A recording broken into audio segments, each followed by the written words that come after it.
Terry McLaurin showed up to practice yesterday.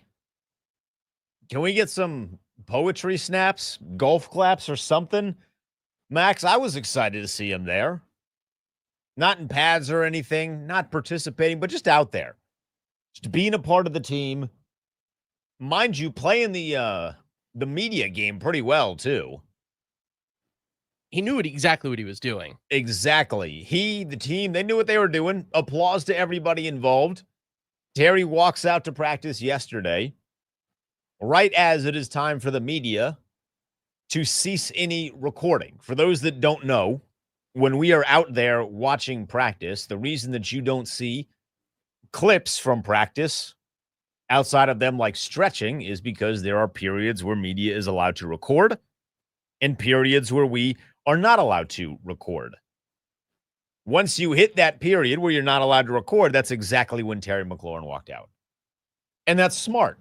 You got him after practice, so all the footage that you saw was from after practice. As soon as practice ends, it's free reign again. Cameras can come out. You can start recording. You can take pictures, everything under the sun. You just can't do it during practice. That reasons should be obvious. They don't want you potentially posting anything that could then give them a competitive disadvantage. If you do post something that gives them a competitive disadvantage in that period, it is not good. It's a lot. You get in a lot of trouble. Your outlet, potential fine. Like, it's a whole big thing. You don't want to do it. So Terry walks out after that period is wrapped up. Everybody loses their mind on Twitter, as they should, because, oh my God, he's actually walking out. Most people, I don't think, anticipated that he was going to be practicing, to the point where I don't believe anybody had asked Dan Quinn in the presser prior to practice whether they would see Terry or not. You know, he had said the day before, no more Where's Waldo. This was a very quick game of Where's Waldo. He said it one day, it was over the next day. I thought the game was going to last a lot longer after he said that, but it was over in one day. I'm happy about it. I don't know what this means in terms of a deal. More likely than not, it doesn't mean a ton, but at the very least, he's out there, and we can kind of put at least some of what has happened this offseason behind us. I am not a fool. I understand no matter what side of the coin you stand on with the Terry thing, and today's show is not going to be all about Terry McLaurin, I promise. We got some other actual football stuff to get into, including 5 hot takes for the Commanders season that I'm going to give you at 11:20. I'm looking forward to that. I worked long and hard on these. Most of them are positive. In fact, actually, all of them are positive. So that's going to be fun to get into at 11:20. You'll want to be around for that. But Terry being out there is, at the very least, all right, he is going to get ready for the season. The expectation is that he is going to play for the season. And then if the long-term deal gets signed, we are going to forget about most of the back and forth, the conversations, the rhetoric that has been kind of spewed during the offseason. When pen hits paper, when he gets his money and he's back out there playing, everything is going to be fine. So him being out there, though, was at least a step in the right direction, and he is on grass. Cliff Kingsbury said, I want my guys on grass. Terry McLaurin is officially on grass during practice. He'd been on grass before, but he was on grass during practice. I was thrilled to see that, Max. I liked it. I wanted to see Terry. I saw Terry.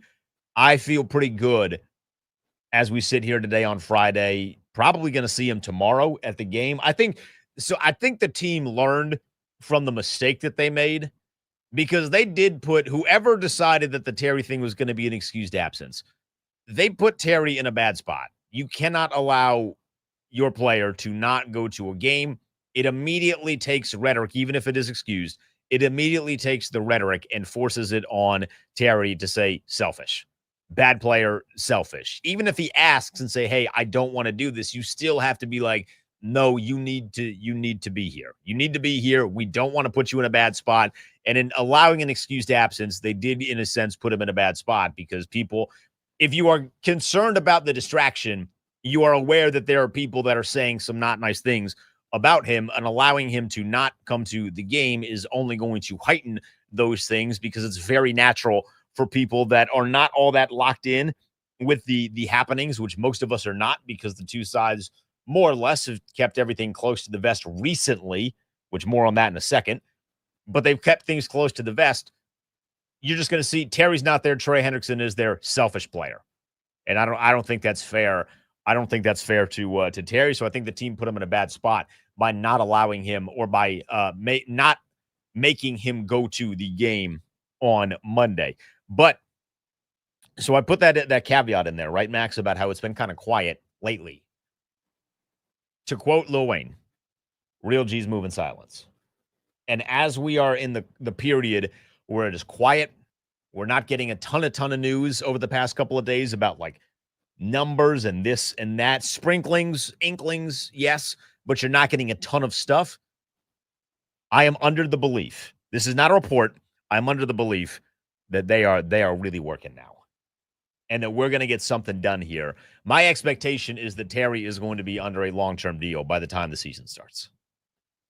He's back at practice. He's doing the things. He is handling the things that he can handle. It is now time for the agent and the members of the team, whoever it is that actually does the contracting. You know, Adam Peters is like the head of this, but I don't know that he is the one that's like drafting the contract. They have legal for that. But whoever's drafting these contracts up, I believe that they're locking in here. Day 813 of believing that day they are 813. locking in for I this will. contract. It's the faith of a mustard seed, and it's not going anywhere. I just need a little bit to believe that it is going to happen, but I believe that they are working towards getting something done, and that once the Ravens game is over, we will just be on to New York and the cloud that has been above the head of the Commanders. And this offseason, that being the Terry extension or lack thereof, is going to be done. This is the Luke McCaffrey anytime touchdown score all over again. Pretty much, yes. But so the difference is that this one at least has some sort of backing behind it. Like the Luke McCaffrey anytime touchdown bet that I rode into the ground last year every single week. And unfortunately, I hooked you on board every single week. I mean, I thought the same as you. The week that I did not bet it was the week it was going to happen. As soon as you start doing it, you can't jump off of it. So I bet Luke McCaffrey anytime touchdown, and it didn't work. It's all right. We're doing Jalen Lane this year. It's going to be great. But my thought process last year was new receiver. Yeah. Surely he's going to, new receiver, not a lot of receivers out there. He's going to score eventually. He's going to score eventually. And he's going to score eventually. And then he never scored. But at least with Terry, you can say, all right, he's back at practice. The agent has been around. They need him. He needs them. Get the deal done. Like Jaden had other options. They stopped playing Luke. Like I wasn't in control of how much they played him. You know, that's not on me. I'll ride this one into the ground. I don't mind that at all. Speaking of Jalen Lane, spoke about him at the end of yesterday's show. Yes. Dan Quinn had some positive things to say about Jalen Lane in his press conference. Lit up like a Christmas tree. I'm very optimistic about how Jalen Lane is going to fit into this offense. As am I. With the tools and the skill set that they have. As before the show, I was watching the Chase Daniel YouTube breakdown of the 4 plays that Washington ran in the Bengals game. Only the 4 plays. Look, I don't care that he's breaking down like a Josh Johnson. All right, I don't care about that.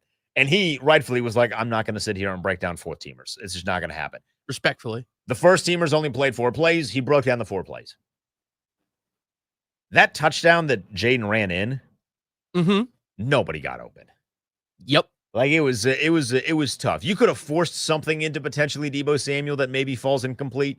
Luke McCaffrey got open after Jaden was like 4 yards past the line of scrimmage, which I think was largely because the defense was like, oh my God, he's 4 yards past the line of scrimmage. We should leave this guy alone and go get him. Nobody got open.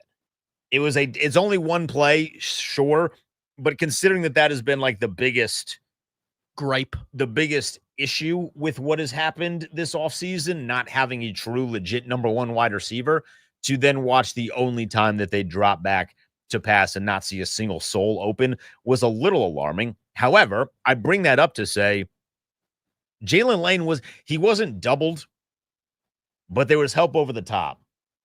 And I think if he's in man-on-man, he gets open on that play, and Jaden finds him for a touchdown. Cincinnati just happened to have safety help over the top. I think they kind of read what they were trying to do. Jalen Lane was on the far right side to Jaden. You had trips on one side with Bates out there, Deebo and McCaffrey, and then Jalen Lane was kind of on his own on the other side. So they realized, all right, we're going to take away this half of the field. We have a feeling that the corner route is coming, so they took that one away. But I'm really optimistic to see what he is going to be able to provide for this offense. And I think that's going to be the subject of our poll question today, Max. As you look at the two rookies that we are all very excited about on offense, you have Jalen Lane, you have Ja'Cory Krosky-Merritt. No Ja'Cory Brooks love. That's crazy. No Ja'Cory Brooks love, though we will get to him shortly. But you have those two guys. Which one do you think has a more productive rookie season? Statistically. So that's going to end up, we're going to put that on our poll on our Twitter page at the Team 980 coming up here shortly. You can tweet me at the Denton Day, but we're moving on from the Terry stuff. I know it's been like 6 weeks of this, people. I get it. As frustrated as you are, we are frustrated too. I want to talk about something else. Anything. So that's going to be our poll question for the day. Which of the two rookies do you feel like statistically is going to have a more impactful season for Washington? Jalen Lane, who is going to line up at probably to start at wide receiver 4, potentially get to wide receiver 3, depending on the health and availability of either a Noah Brown or a Terry McLaurin, or Ja'Cory Krosky-Merritt. Because the thing that has kind of tripped me up a little bit is that with all of the Brian Robinson stuff and moving on from Brian Robinson, that everybody has just assumed that Bill is going to fit right into that running back 1 slot. And I do think at the end of the season, maybe at the middle point of the season, as the year progresses, it would not stun me if he starts to get the bulk of the carries. But my expectation is that Chris Rodriguez is going to be starting week 1, or he's going to be the first running back to line up there. They are very much going to do running back by committee. Very much. Very much. And I'm very happy with this, mind you. As much as I would have loved like a significant, crazy playmaker, the kind of like a Bijan Robinson, Saquon, Gibbs in Detroit, whoever it is, what we saw last year from the running back position, the front office to me is saying this was a flash in the pan. We understand that the running back position can very much be won by committee. We are not going to look for a guy that we can then shell out $18 million to, $14 million to, $12 million to, whatever it is. Would I have liked them to draft Trayvon Henderson? Yes. Trayvon Henderson, I think he's 16-1 to win Rookie of the Year. I would go ahead and hammer that if I was a gambling man. Wink, wink. But I think because they're going to take this running back by committee approach, that you're not going to have like a true definitive number 1 running back for the first couple of weeks. But I'm anticipating that Chris Rodriguez is going to get the lean, at least in the early portions of the season, certainly in week 1 against New York, at that running back spot. To say if he gets 15 carries, maybe Bill gets 7 to 10, and Chris Rodriguez gets maybe 12 to 15. If they're getting more than that, that means the game against New York has gone really, really well, and they're like running the ball down the throat of the Giants, which would be fantastic. That or Austin Eckler something has happened. Something has happened. I can't imagine. So that's going to be something that I'm going to focus on in week number 1. I don't know what Austin Eckler's role is going to be, because last year he was really, really good in spots, but a lot of those spots, while he did have some really good runs, a lot of those spots were being a pass catcher out of the backfield. And like that Philadelphia game was excellent. He was the best offensive player in that game. The first one, which wasn't a good game for the Commanders, but the Thursday night one, he was one of the lone bright spots for Washington. I can't imagine that he's going to have many games where he gets over or between 12 to 15 carries per game. That's why you have Chris Rodriguez and Ja'Cory Krosky-Merritt, which again, that's like this running back by committee approach. If we have 3 or 4 guys, if you include McNichols in there, we got 3 or 4 guys that we really, really trust. So we're just going to spread this love around. And I bring that up because I do think that's going to impact the numbers, at least in the early portion of the season, for what Ja'Cory Krosky-Merritt is going to do. And then Jalen Lane is kind of in that same boat. We saw Luke McCaffrey struggle to get any sort of real reps in the season last year. I don't know if that was just because they really liked Jamison Crowder. Maybe. I don't know. I feel like they had expectations for Luke, and then for whatever the reason was, they just were not fully matched. They didn't fully get hit, so they decided to go in other directions. I'm hoping that Jalen Lane, because of his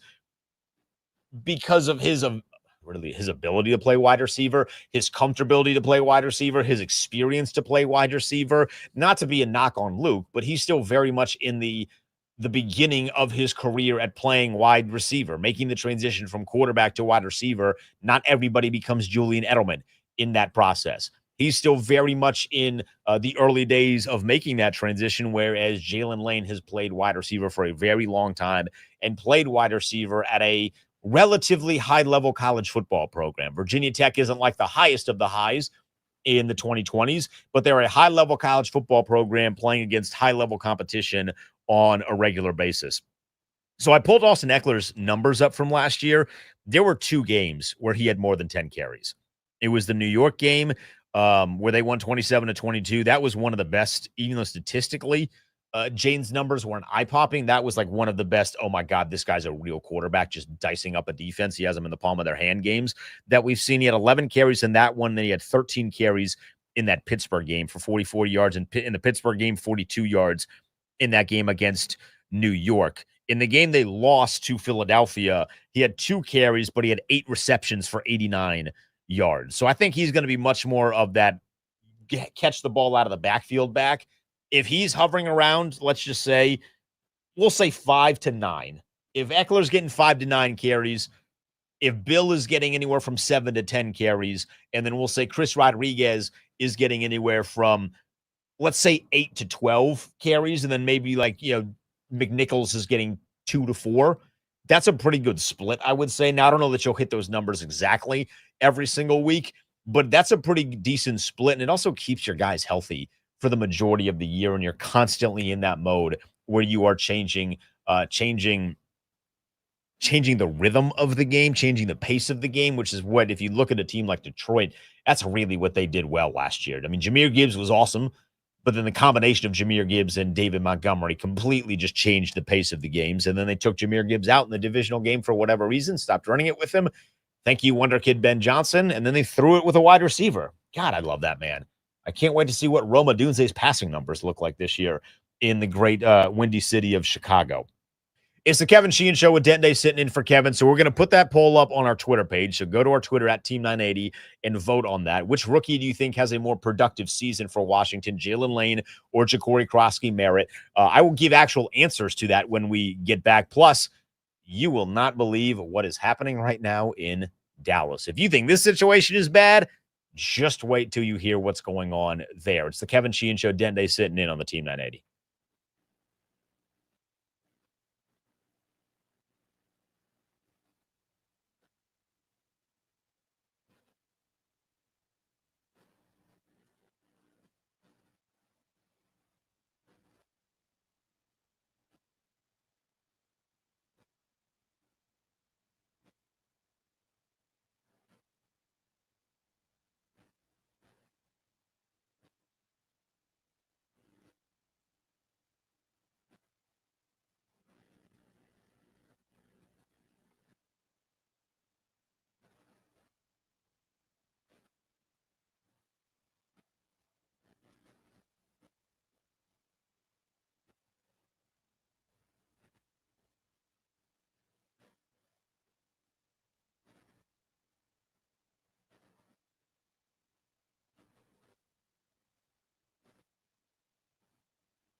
Cordell Woodland's going to join us in about 15 minutes here on the program. He covers the Baltimore Ravens, so he will give us a Ravens perspective for the game coming up tomorrow. A very odd preseason game when you think about it, because I don't know that there are a lot of hot spots on the roster that you're paying attention to, training camp darlings that you're thinking, all right, will they make the roster? Will they not make the roster? The only one that I can realistically think of is Ja'Cory Brooks. But as the offseason has progressed, I at this point would be stunned if Ja'Cory Brooks does not make the 53-man roster. If they're keeping 6 wide receivers, it's Terry, obviously. He's activated off the PUP list, so he is taking up a roster spot. It's going to be Noah Brown, assuming that he is healthy enough to be ready for week 1 of the season. You get Debo, you're going to get Luke, you're going to get Jalen Lane, and then the 6th receiver would be Ja'Cory Brooks, something that Ja'Cory Brooks has to benefit him that your guys like Michael Gallup, KJ Osborne, Chris Moore don't really have, is that Ja'Cory Brooks is young enough to be open to and willing to play special teams. Like, you're not sending Michael Gallup as a gunner on a punt. He's not playing kickoff to go make a tackle. You're just not going to do that at his stage in his career. I mean, the man retired. He was retired last year for injuries. He's not going to come back and be like, yeah, I'll go run down on kickoff. So he's likely going to be out. I can't imagine that KJ Osborne is going to be running kickoffs either. So at the very least, not that I necessarily want to see Ja'Cory Brooks in a position where he's making tackles, but he does benefit you, or he has some sort of upside on the special teams in the return game, and then just using him in a bunch of different ways. I think Ja'Cory Brooks is not a lock.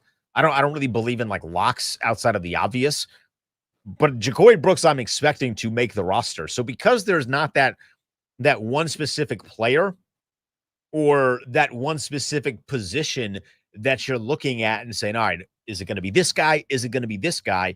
I do feel like the thrill of that final preseason game is virtually non-existent outside of the fact that it's football. So we love just watching football, but you're not going to see any of the starters, and odds are you're not going to see a whole lot of guys that will be playing in any amount in 2025 for the Commanders. Nevertheless, we got a poll question up about some rookies that we are thinking are going to play a lot in 2025. You can go to our Twitter at the Team 980. Which rookie do you believe is going to have a more productive season in 2025? Jalen Lane or Bill, Ja'Cory Krosky, Merritt? My answer to this is going to be Jalen Lane. I've really jumped on the hype train for Jalen Lane. It's not that I was never anti-Jalen Lane. I just didn't know what he was going to be. I didn't know what his role was going to be. How was he going to make the transition from playing wide receiver in college to playing wide receiver in the NFL, which, if I think about it, is really silly because I don't know that there's an easier jump over the last couple of years to make from college to the NFL than playing wide receiver. If you're a high-level wide receiver in the ranks of college football, you have had years of working on your craft and the details of route running and creating separation and sort of the nuanced things that I feel like really translate from high school to college, then college to the NFL. And you look at the way that Jalen Lane has participated in practice this offseason, while he's not having the kind of year that we thought, if we go back into the dark days, he's not ash burning the way that like Terrell Pryor was or that Josh Doxson was, but I think that's a good thing. If we were seeing daily videos of Jalen Lane, who's a little bit on the smaller side, climbing the ladder and mossing dudes on a regular basis, I feel like that'd be putting the player in a tough position here. We've seen really good work ethic, being open to doing anything the coaches are asking of him, and creating enough separation between the rest of the pack. Debo is obviously at the top of the food chain for guys that have practiced. Big gap between Debo and everybody else. But at the top of that everybody else list has become Jalen Lane. I think they've really enjoyed what they've seen from him, and they realize that he has a level of speed where if you put him in the slot, with Debo doing a bunch of other things, with Terry on the outside, and then potentially Noah Brown on the outside, but you create a position for the player to win matchups. And I think Jalen Lane's going to be able to win some matchups. I think he has the ability to run a lot of different routes that fit within the scheme of this offense. And more importantly, I think Jane Daniels has developed, not quite to the level that he has with Debo, because the chemistry with Jaden and Debo, I think, has been really, really good in practice. But Jaden is developing a level of chemistry with Jalen, where I do think you will see him throw him the football. And I am much more optimistic about the potential of Jalen Lane scoring touchdowns his rookie year, way more so than I was with Luke McCaffrey. So my answer on our poll question of which rookie do you think is going to have a more productive season, my answer is Jalen Lane. I have high expectations for Jalen Lane, and I think he takes an offense that was really good last year and adds another dynamic because he, at the very least, is another threat to have on the outside. After last year, when you really just had two. You had Terry, and then at the end of the year, you had Zach Ertz. Max, do you have an answer to the poll question of which rookie is going to be more productive? I do, and I'm going to take the other side. Okay. So I had a moment at the game on Monday night. I watched Bill in person for the first time, and I had to calm myself down to tell me fan yourself out. Yeah, I had to reel it in. I had to reel it in. Because the past couple of weeks the Bill hype train has never been hotter. So and fantasy football managers all over the across the country have anointed him RB1. But as you said before, it's going to be a committee thing. But man, that pop, that vision, that speed he's got, that little one cut ability, I think he will kind of rise the ranks of the running back room and eventually kind of cement himself as RB1 later in the season. So I'm going to go with Bill, but it would not surprise me to see Jalen Lane catching dimes and having a great season. I felt like I was participating in insider trading the other day. Yeah. I'm not a massive fantasy football guy. I just gamble. That's just what I have graduated into. They're come from the same tree. I am playing fantasy football again this year. My brother had texted me and he was like, "Hey, I got one more spot. Do you want in?" And I was like, "Do I have to buy in or is it free?"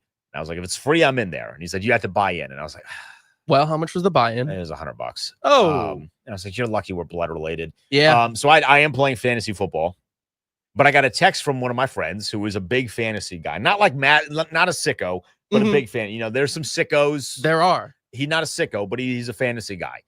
And he texted me, granted, this was like Wednesday, I think it was. He's like, "Is Brian Robinson leaving?" I was like, "All right, so you're clearly unplugged here. You're not deep into the weeds with what's going on here with Washington." I mean, the guy literally didn't play on the Monday night game, but it's fine. Not everybody is as sicko as we are when it comes to our Commanders. So he texted me. He's like, "Is Brian Robinson leaving?" And I was like, "Yeah, he's definitely gone."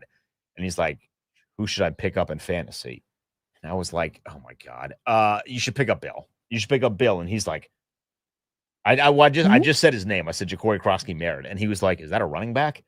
And I was like, "Oh, you are really unplugged. You are out of the loop here, my brother. Here, like you're not even. I don't even know if you got a toe in the pool. He's living under a rock. Like you checked in, but you're like walking to a chair. So like he's really not deep into what's going on here." But I was like, you should take Ja'Cory Crosky-Merritt. And he's like, "All right, I will put him on my draft board." And I was like, "Good luck." Yeah, best of luck, brother. Have a great season. I love him, but he plays fantasy football. He's just not locked in like that. I just felt like the stock in Ja'Cory Crosky-Merritt is skyrocketing, which is why I would take Chris Rodriguez, because my expectation is that Rodriguez, at least at the start of the season, goal line is touches. Going to get a lot more goal line touches and is going to get a lot more carries. I mean, we saw what that first carry looked like for him. And I was watching in the Chase Daniel YouTube video, I was watching that second carry, which is only a 1 yard gain. That's if Bates gets his shoulder around just a little bit, he likely takes that one right up for a touchdown. But I think the offensive line has been really, really solid. By the way, we didn't talk about this yesterday. Connerly looks good.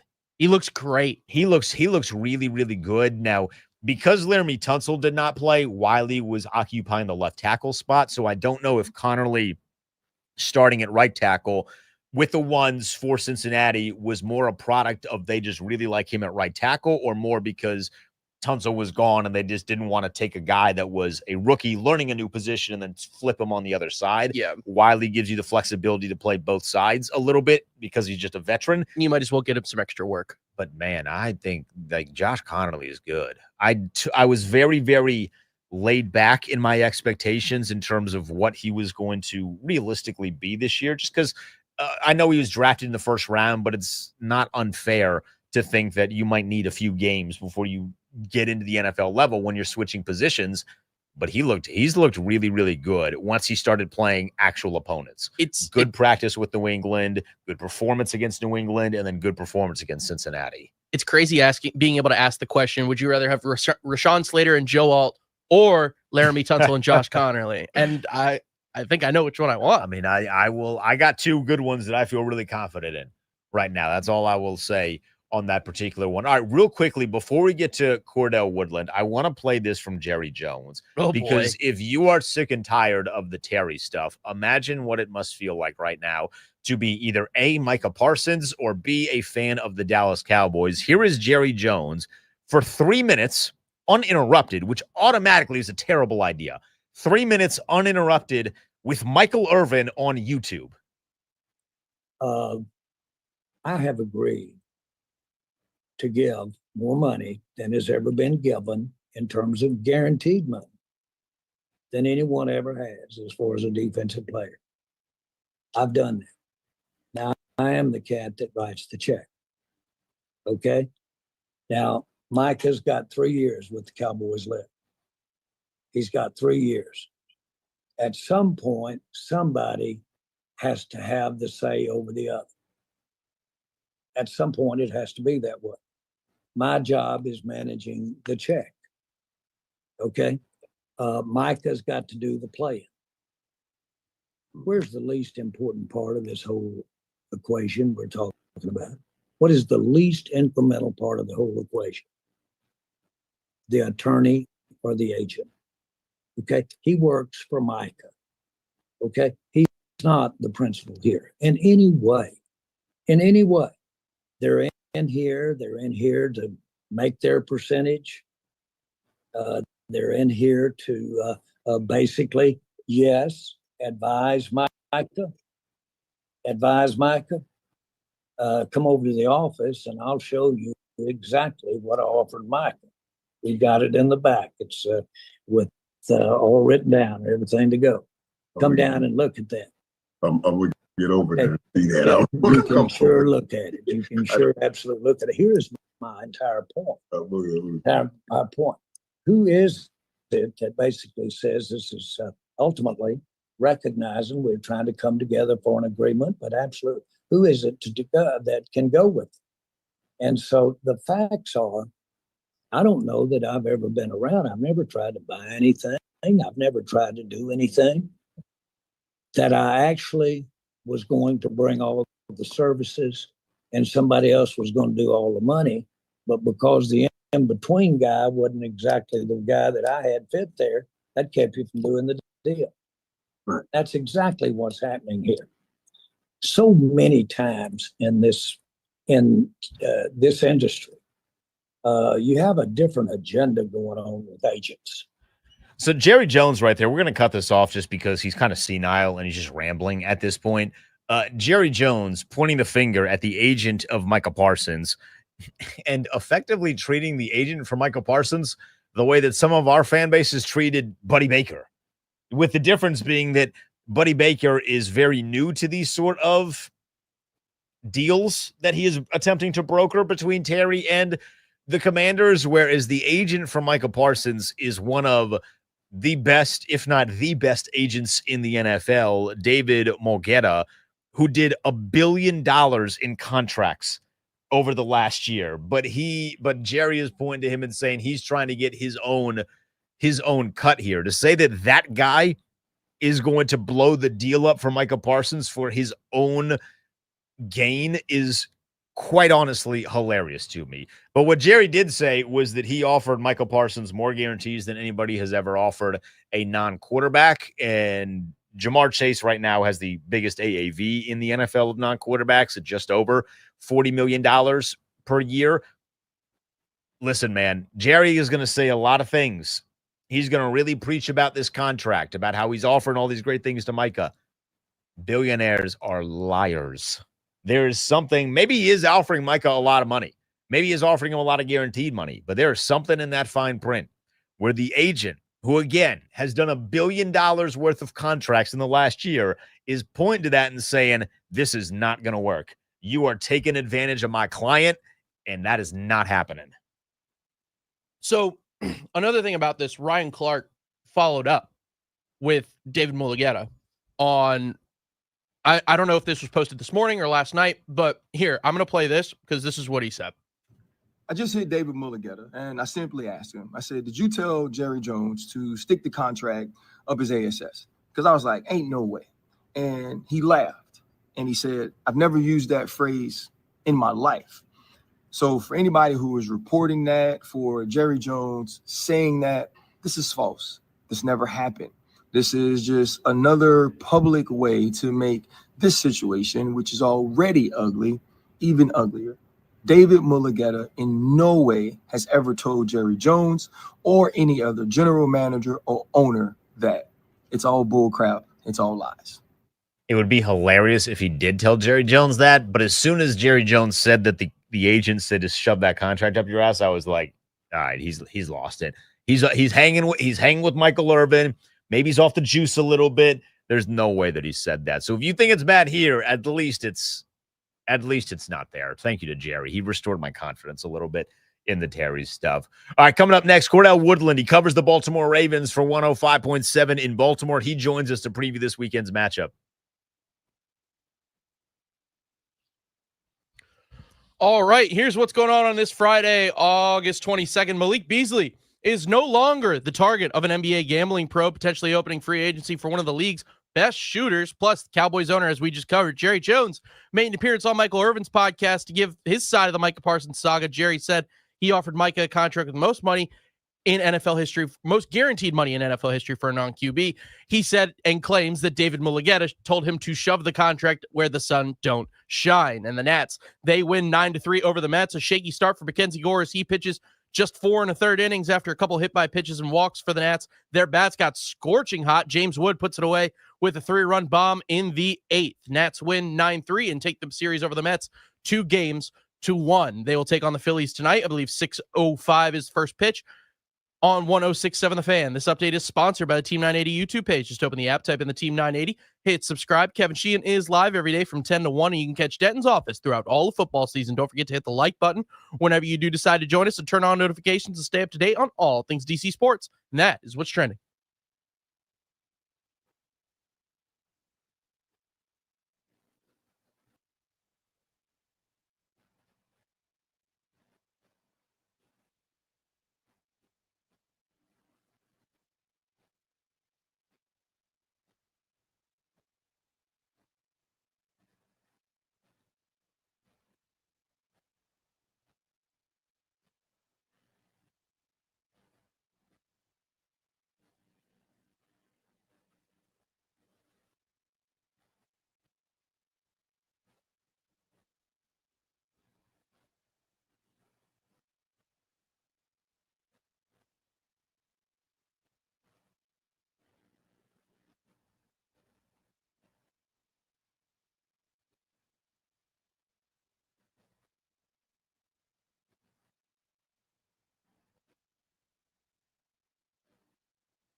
It's the Kevin Sheehan Show. Denton Day sitting in for Kevin here on the Team 980. You can tweet me at the Denton Day. Rob Brown to talk college football in 20 minutes. We got our poll question up on Twitter at the Team 980. Which rookie do you think will have a more productive season for Washington this year, Jalen Lane or Ja'Cory Krosky-Merritt? So go vote on that. The Commanders have their final preseason game on Saturday. It's a 12 noon kickoff at Northwest Stadium, taking on the Baltimore Ravens. And joining us now to look at the Ravens side of that matchup is my guy, Cordell Woodland. He covers the Ravens for 105.7 The Fan in Baltimore. You can find him on Twitter at Cordell Woodland. Cordell, appreciate the time as always, my friend. Hope you're doing well. Before we get to the game on Saturday, what's the latest with Lamar? I know he had an injury scare this week. How is he? Yeah, I mean, by all accounts, it seems like he's okay. We talked to John Harbaugh after practice yesterday, and he said that they got an X-ray done and it showed no damage. They held him out of yesterday's practice because he was still a little sore. So we'll see going forward. They still expect him to be fine. I think I didn't expect to see Lamar at practice yesterday. But come next week, you get to Monday, and if he's not there, then yeah, I do think the questions will definitely get louder. What has been the Ravens' biggest overarching storyline of this offseason?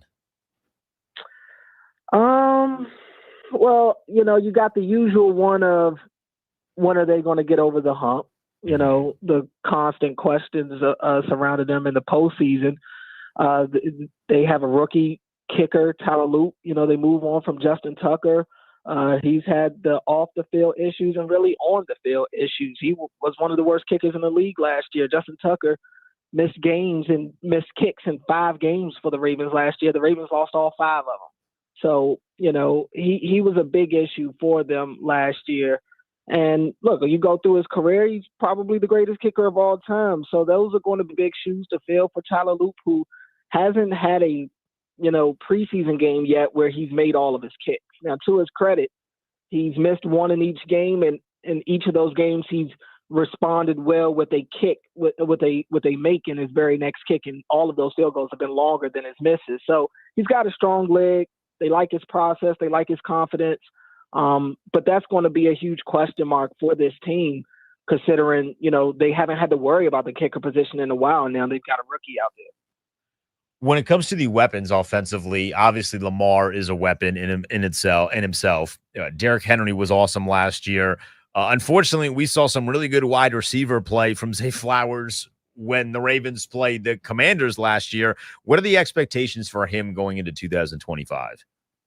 Yeah, I mean, I think just to continue to build on what he's done in his first 2 seasons. Last year, he was a 1,000-yard receiver.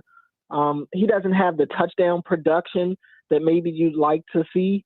And they get that. The Ravens are just a pick your poison type of offense. Like what one guy doesn't do, the other guy does well. And so with Flowers struggling to get in the end zone as much, Rashad Bateman got in the end zone a ton last year. I think 11 touchdowns for Bateman. And then you combine that with Mark Andrews, who led all tight ends. I think Bateman actually had 9 receiving touchdowns, but Mark Andrews led all tight ends and receiving touchdowns last year. So they just have a lot of different guys that can do a lot of different things. Now you add D-Hop to the fold. I don't think you'll have a Ravens receiver lead the league in receiving or anything like that, but Zay is a guy that definitely is very, very tough to guard in one-on-one situations, very tough to keep track of in the scramble drill, which the Ravens do as good as anybody with Lamar Jackson. You give Zay Flowers in space, and he's a nightmare. So I just think he'll continue to be that. He's a really good route runner. He's got quality hands, and he plays stronger than he looks. He's tough to bring down, and he's tough to get to in one-on-one situations. How has Mike Green looked? Fantastic. Honestly.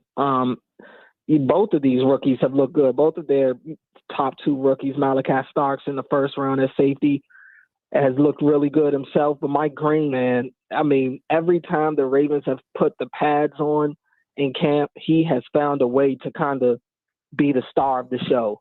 And look, this Ravens team, they were second in the league in sacks last year. I think the year before that, they were first in the league in sacks as a team. But their problem has been they don't have a guy. You know, they don't have a guy that you can just say, go get him. You got a game plan for this dude. Adafe Owe had 10 sacks last year for the first time in his career.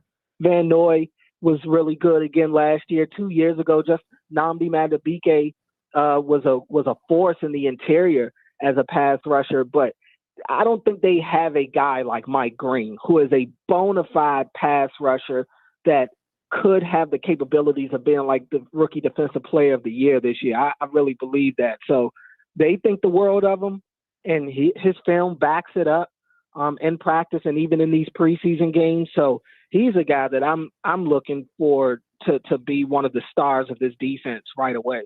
Is he going to play tomorrow? That's a good question. I mean, he's played in the first 2 preseason games, maybe a couple of snaps. It wouldn't surprise me if he's out there for a drive or two, and it wouldn't surprise me if it's strictly on passing down situations. But it wouldn't shock me either if he doesn't play tomorrow. I think he's a guy that they know what he's capable of, and the Ravens have been dealing with some injuries on both sides of the ball here recently, but specifically in that secondary on defense. So, you know, they may want to play it safe and not play him, but I think if you do see him, you won't see him very long. What are the expectations for this defense? We know 2 years ago they were one of the best we've seen in a long time. Slow start last year, but got better as the year progressed. How do they anticipate that they're going to start defensively this year? Yeah, I think they'll start much faster than they did last year. You know, last year was a lot of new. Zach Orr taking over as the defensive coordinator, replacing Mike McDonald, who was probably the best defensive coordinator in football.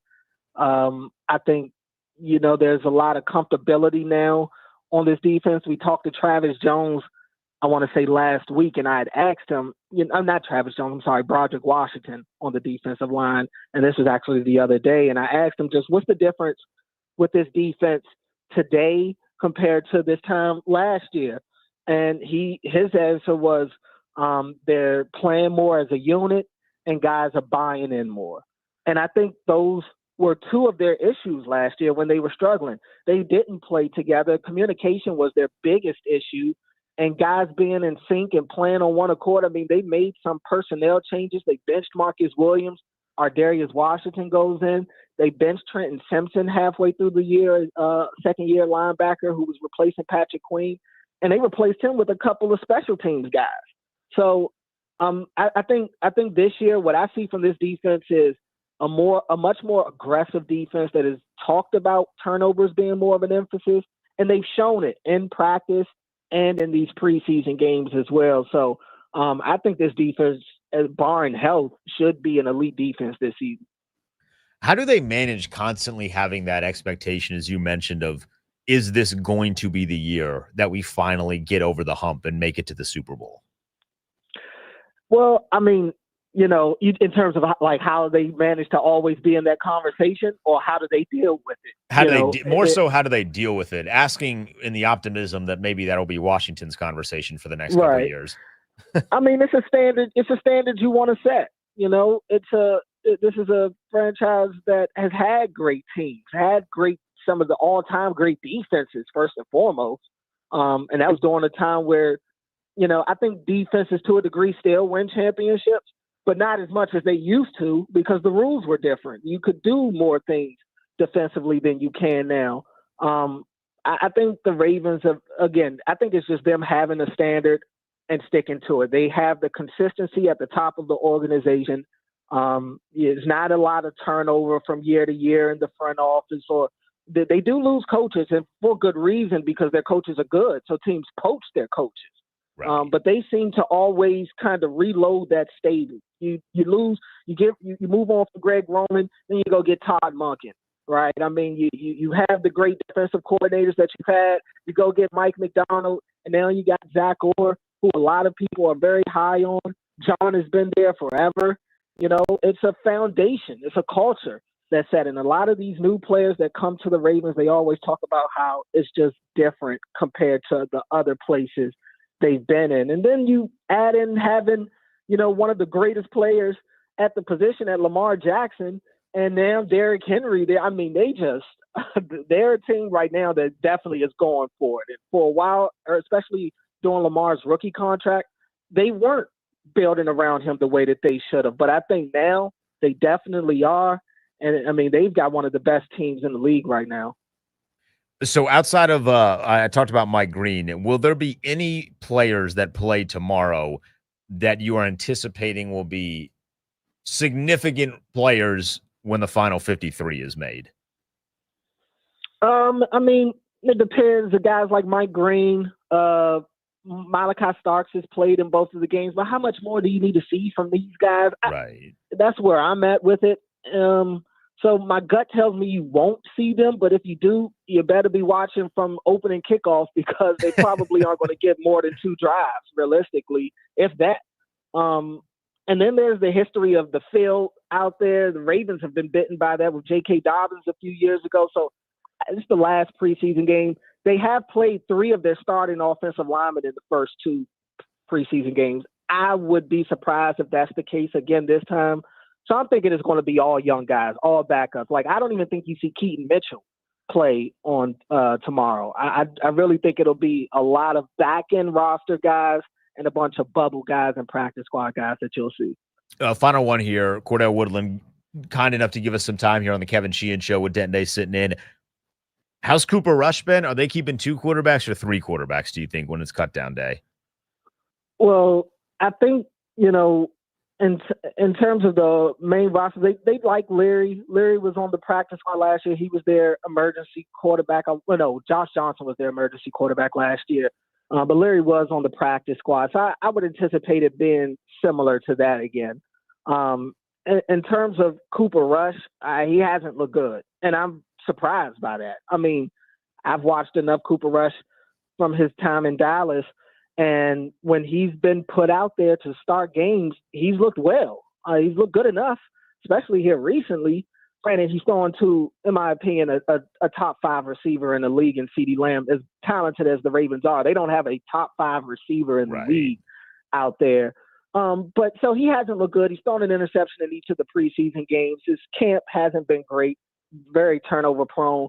But I still tend to believe that if, God forbid, something did happen to Lamar and you needed him for a couple of games, he'll look better than he has when you put Derrick Henry behind him and Mark Andrews and Zay Flowers and Rashad Bateman and all those weapons in the starting offensive line.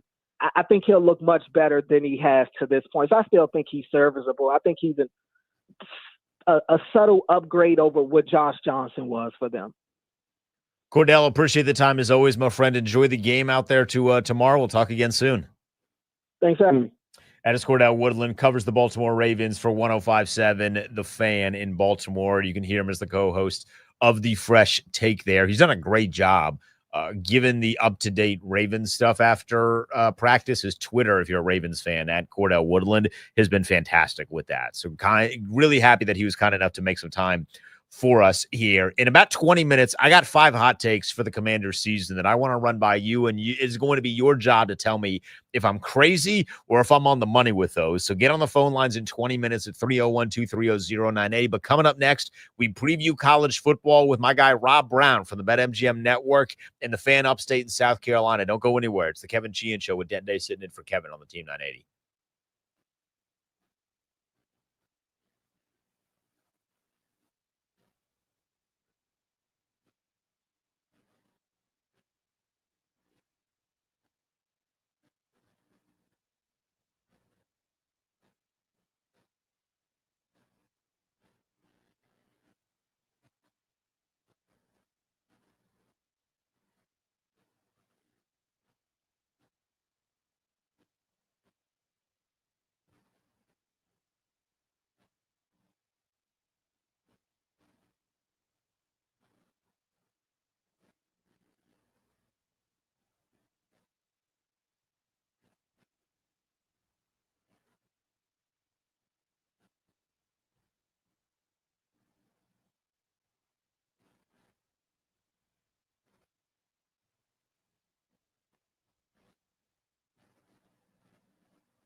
Our poll question on Twitter at the Team 980. Which rookie do you think is going to have the most productive season for the Commanders on offense? Jalen Lane or Ja'Cory Krosky-Merritt? So go vote for that. Let us know. In 20 minutes, I got 5 hot takes for the Commanders season that I will run past you, and then I want your hottest take at 301-230-0980, 301-230-0980. That'll be in 20 minutes. But coming up right now, week 0 of college football is here. I am incredibly excited, as most of you know, massive college football guy, and we're finally getting real games back to preview. My guy, Rob Brown from the BetMGM Network. You can hear him bet for the cycle 12 to 4 on Saturdays for at least 2 more weeks. And then he's every day in South Carolina, the Fan Upstate. Rob Brown, what's happening? Buddy, if I could get them to pay me the same amount of money to work from 12 to noon, it would be the greatest job of my life. And it's already a great job because they give me money to talk about college football. Yeah, getting paid that same amount of money to talk for 1 minute is what my dreams are made of. I can fill a minute. I mean, we all have big aspirations. Mine were always to share the airwaves with Denton Day, and would you look at that, dreams come true. I thought you said big aspirations. Never mind. All right, so week 0, we got a ranked matchup, which we don't normally get in week 0. I know they try and give us at least a couple big schools, but the Iowa State-Kansas State is obviously the headliner. It's in Ireland. It's 2 teams that are in the top 25. As we just start there, what are you looking at in that game? Do you have a lean in that one? I do. I am going with Kansas State. I am laying the points on this one, and there's really a couple of reasons why. The first is I am bought in on Avery Johnson being a dude, and some games like this one, it really feels like having the best playmaker on the field can be the difference of what happens on the field. And I do think that's Avery Johnson, but there's a couple of other things that jump out. And I know that there are already people going, wait a minute, Rob Brown, they had him last year and they lost this exact same game. But I would also point out, you had a turnover on what was it, the opening kicker, the opening drive that Iowa State punched it in. Kansas State was kind of playing from behind. I am not going to bet against the favorite because of fluke turnover. So I'm going to go with Kansas State for just having the better player overall. But the second thing is, I don't think this K-State defense, Denton Day, got nearly the credit that they deserved. Every now and then, you stumble upon one of those stats that for some reason takes up free rent in your brain. And the one for Kansas State that did that for me was that last year against the run in a conference that was predicated on running teams, Kansas State held opponents to 0 or negative yards on 25% of their plays. 1 out of every 4 running plays went for 0 or negative yards. If you bump that to gains of 3 yards or shorter, it was still like 40-something, 41, 42%. This defense did not get the credit it deserved last year. They bring a bunch of guys back. They kept a lot of consistency. Iowa State's a team that is going to keep the ball on the ground. They were super conservative last year. And I think with the loss of talent, they've got reason to be as, if not more conservative this year. So they are going to be running into the teeth of one of the best defensive run stop teams in America last year that is probably going to be better at it this year. And again, Avery Johnson is a dude, and I will bet on a dude many, many times in college football, this being one of them. That conference in itself is crazy. Yeah, I was looking at the odds and then comparing that to other conferences across college football. They're the only team that has, or the only conference that has more than 4 teams with plus 800 or shorter to win the conference. They have like 6 or 7 teams that are either plus 800 or shorter. It's insane. Yeah, I was looking at that. In fact, we were talking about earlier this week on my local show about conference champions who could end up getting those automatic qualifiers, et cetera. And there's this weird thing because you have a bunch of teams that have short odds to win that conference, Denton Day, and then go look at the odds to win the national championship. They're all astronomical, right? Like There's no team in that conference, including the favorites, Kansas State, Arizona State. There's no team that has anywhere close to short odds to win the national championship. Let me ask you this and turn the tables on you. I said that if I could find somewhere to take a ticket just because of the odds I think that it would be, I would.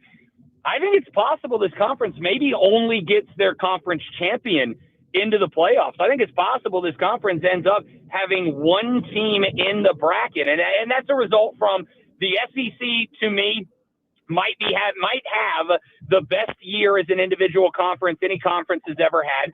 The Big Ten, depending on whether or not Michigan rebounds, could have 3 or 4. I also think, and I don't know if this is a hot take, I think the ACC is better than anybody's given it credit for. Clemson's going to win that thing, but Miami's in the hip pocket. SMU, maybe not as good as last year, but they were in the conference championship game. I think Florida State could be due for a rebound. Miller Moss at Louisville might throw for 10,000 yards this year. I think the ACC can get 3 teams in. I think because of the depth and parity everywhere else, the Big 12 might get 1 team in the playoff this year, just their conference champion. And I don't know if that's a hot take or not, but I feel like it's not. Do you believe in Carson Beck? I kind of do. I will tell you that. I didn't until about 2 or 3 weeks ago when I had a Miami fan call my show and try to convince me Miami could take down Clemson. And I was like, all right, let me deep dive this guy deeper than just the 24-3 record, which in a lot of schools you're like, all right, whatever. That's at Georgia, man. Like Georgia for the past 3 or 4 years has been everybody circled in red game. 24-3, higher than way above higher than average completion percentage. The touchdown to interception ratio has been very, very good. And I know he's had more weaponry than most other quarterbacks had over the years. But I think if you really go look at the guy's numbers, they're more impressive than they might be on just a cursory glance. Don't say cursory glance very often. Yeah, that is quite the word. Rob Brown with me here, BetMGM and the Fan Upstate in South Carolina. Good enough to join us here on the Kevin Sheehan Show with Denton Day sitting in. As we look at some of the other conferences, the Big Ten and the SEC, are there teams that stand out to you, maybe that are not at the top of the conference, but you think when season's over could be?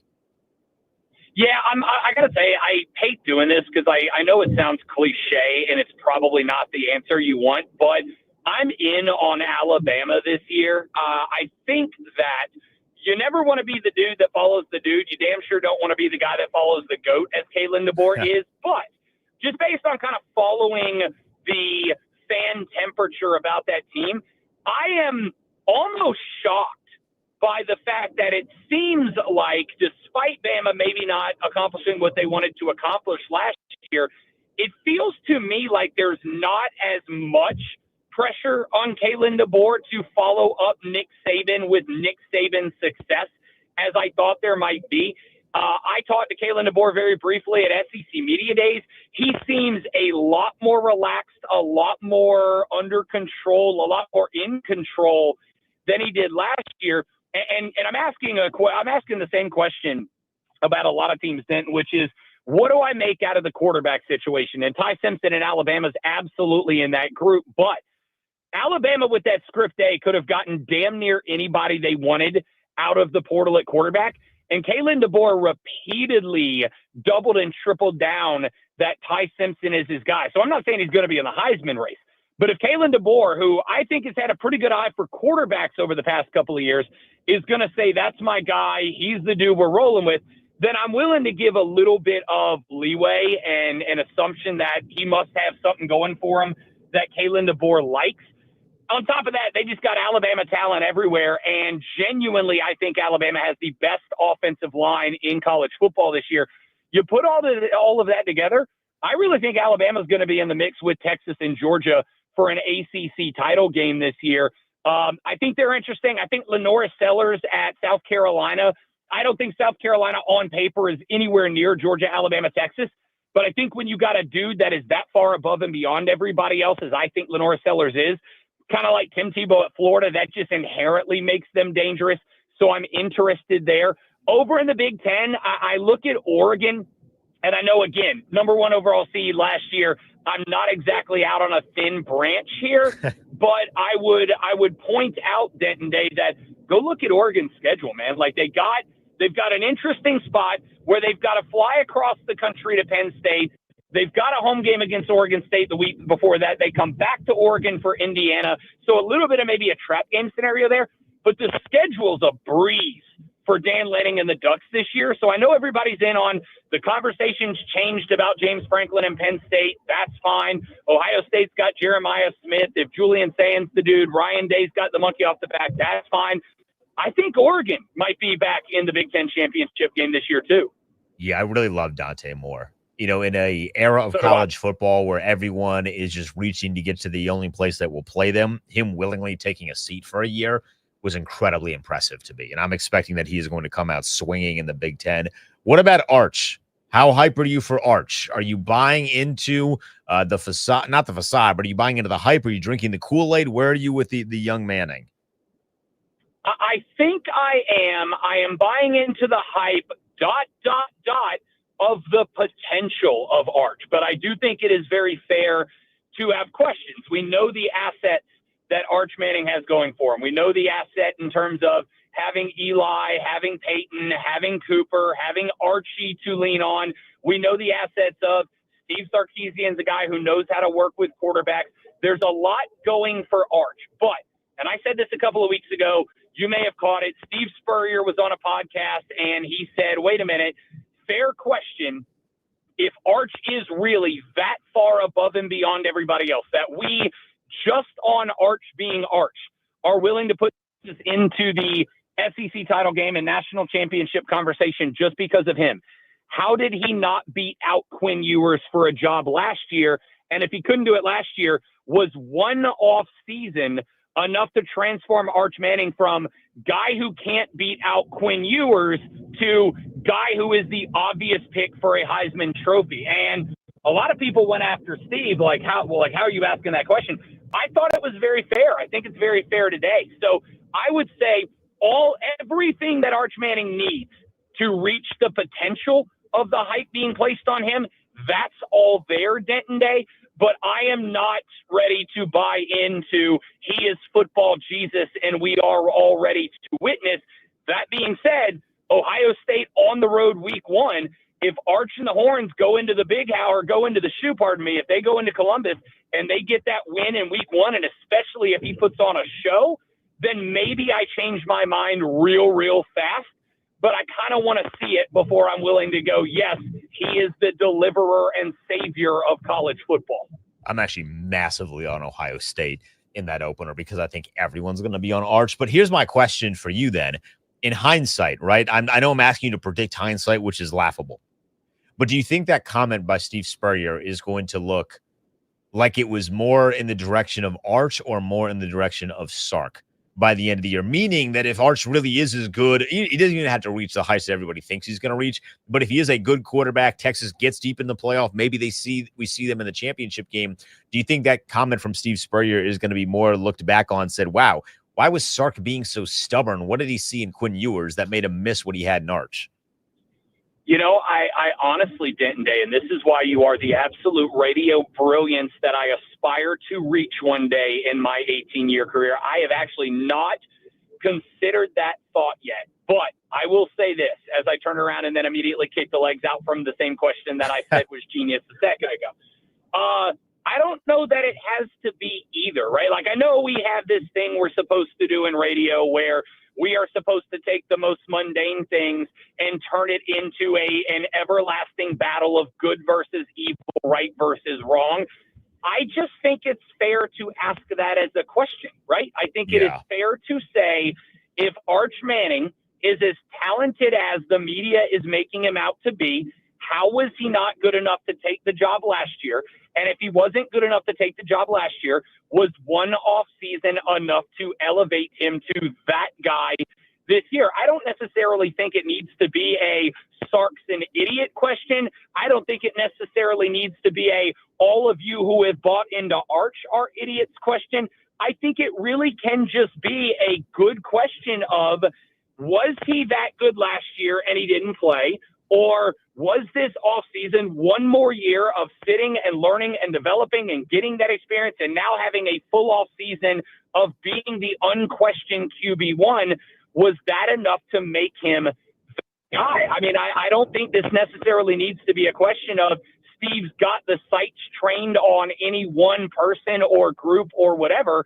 I think it's just a fair and valid question to ask, but it is one that I think Steve in 2 or 3 weeks will need to say, now we have our answer, and the answer is blank, whatever it turned out to be. Rob Brown with me here on the Kevin Sheehan Show. We're previewing the college football season. We start week 0 tomorrow with a bunch of good games. Not great games, but good games. You're down there in South Carolina. What is the hype level for Shane Beamer and his squad, and how excited are people for Lenore Sellers? You know, it is very interesting because on one hand, I have a ticket out on Lenore Sellers to win the Heisman Trophy. That's how good this kid is. It is not to me. The only question is, how high can he reach? Not will he reach high. The answer to that is a definitive yes. The question is, how high can he reach? I think he's got Heisman finalist, maybe Heisman winner written on him. And so obviously that just in and of itself makes South Carolina fans probably more excited than they've been since like Spurrier's second year here in the upstate. That being said, I have gotten myself under the gun here with Gamecock fans by pointing out, let's look everywhere else on the field. Your best running back is a guy who, yes, excelled last year, but did so for Colorado State. Are we putting him up there with the Nate Frazier's at Georgia? I can't. Let's look at the offensive line. Is it better this year? Sure, they got some experience. But better than what? Lenore Sellers was running for his effing life last year. Like, better than second or third from the bottom in the SEC isn't an improvement that I'm excited about. Let's look at the wide receiver core. Nick Harbor is a freak of nature and on the video game is an absolute cheat code. However, Nick Harbor was also a guy that struggled dramatically with the dropsies last year. Did he fix that? Flip to the defense. You lost, 3 or 4 NFL players in the draft, more draft selections than South Carolina's ever had, and you're replacing them with whom? You've got 2 or 3 guys coming back with experience. Other than that, you've got a handful of juniors and seniors that haven't cracked the field in their time in Columbia, and a couple of transfers you hope are going to work out. So it's like, on one hand, I genuinely think South Carolina has the best quarterback in college football this year. That's not sucking up. That's my honest belief. On the other hand, Denton Day, there's not much on this team to look at and say, oh, yeah, that unit or that guy stacks up in the SEC as a recognizable, notable difference maker. So it's kind of a weird spot for Gamecock fans in you're as excited about a guy. You might have the Cam Newton of your franchise on one hand. On the other hand, what is he working with? What is going to be going into making it where Lenore doesn't have to go out and try to win every ball game 49-45 every week? I think this team under Lenore Sellers is maybe good enough to grab like the 11th or the 12th playoff seed. I also think they're a team that could realistically finish 7-5 and be asking the question, what the hell just happened?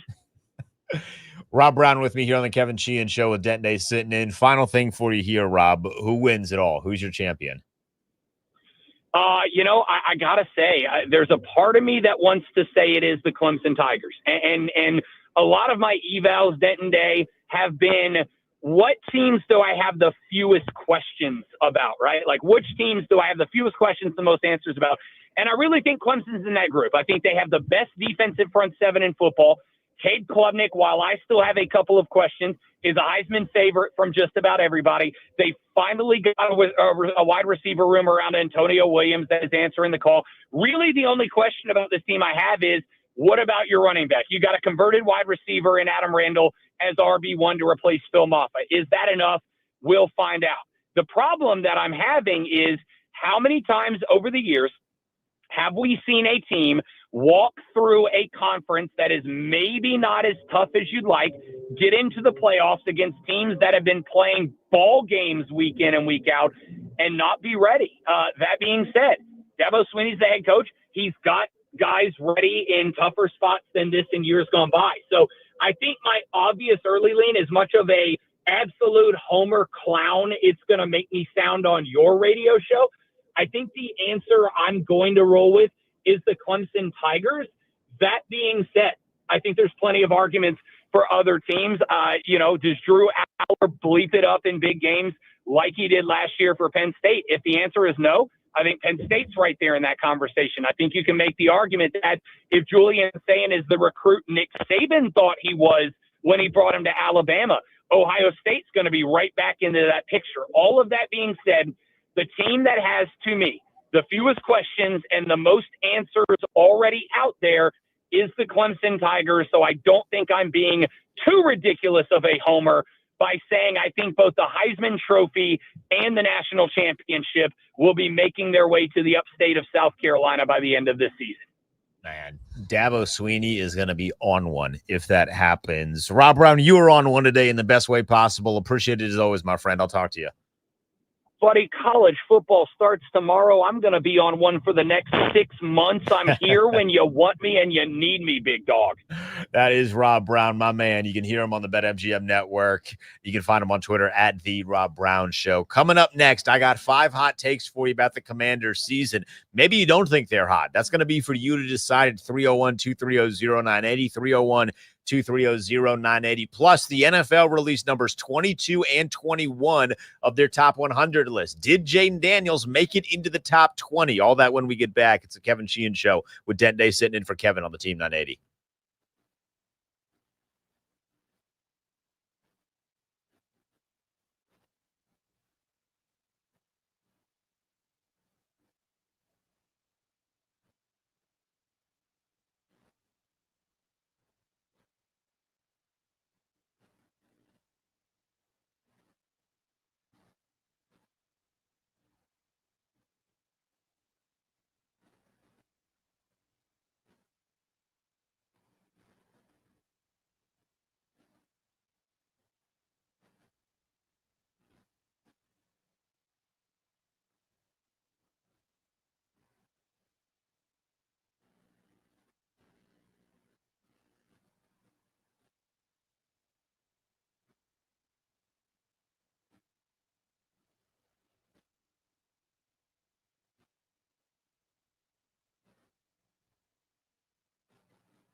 In 5 minutes, I have 5 hot takes for the Commanders season. I will give them to you.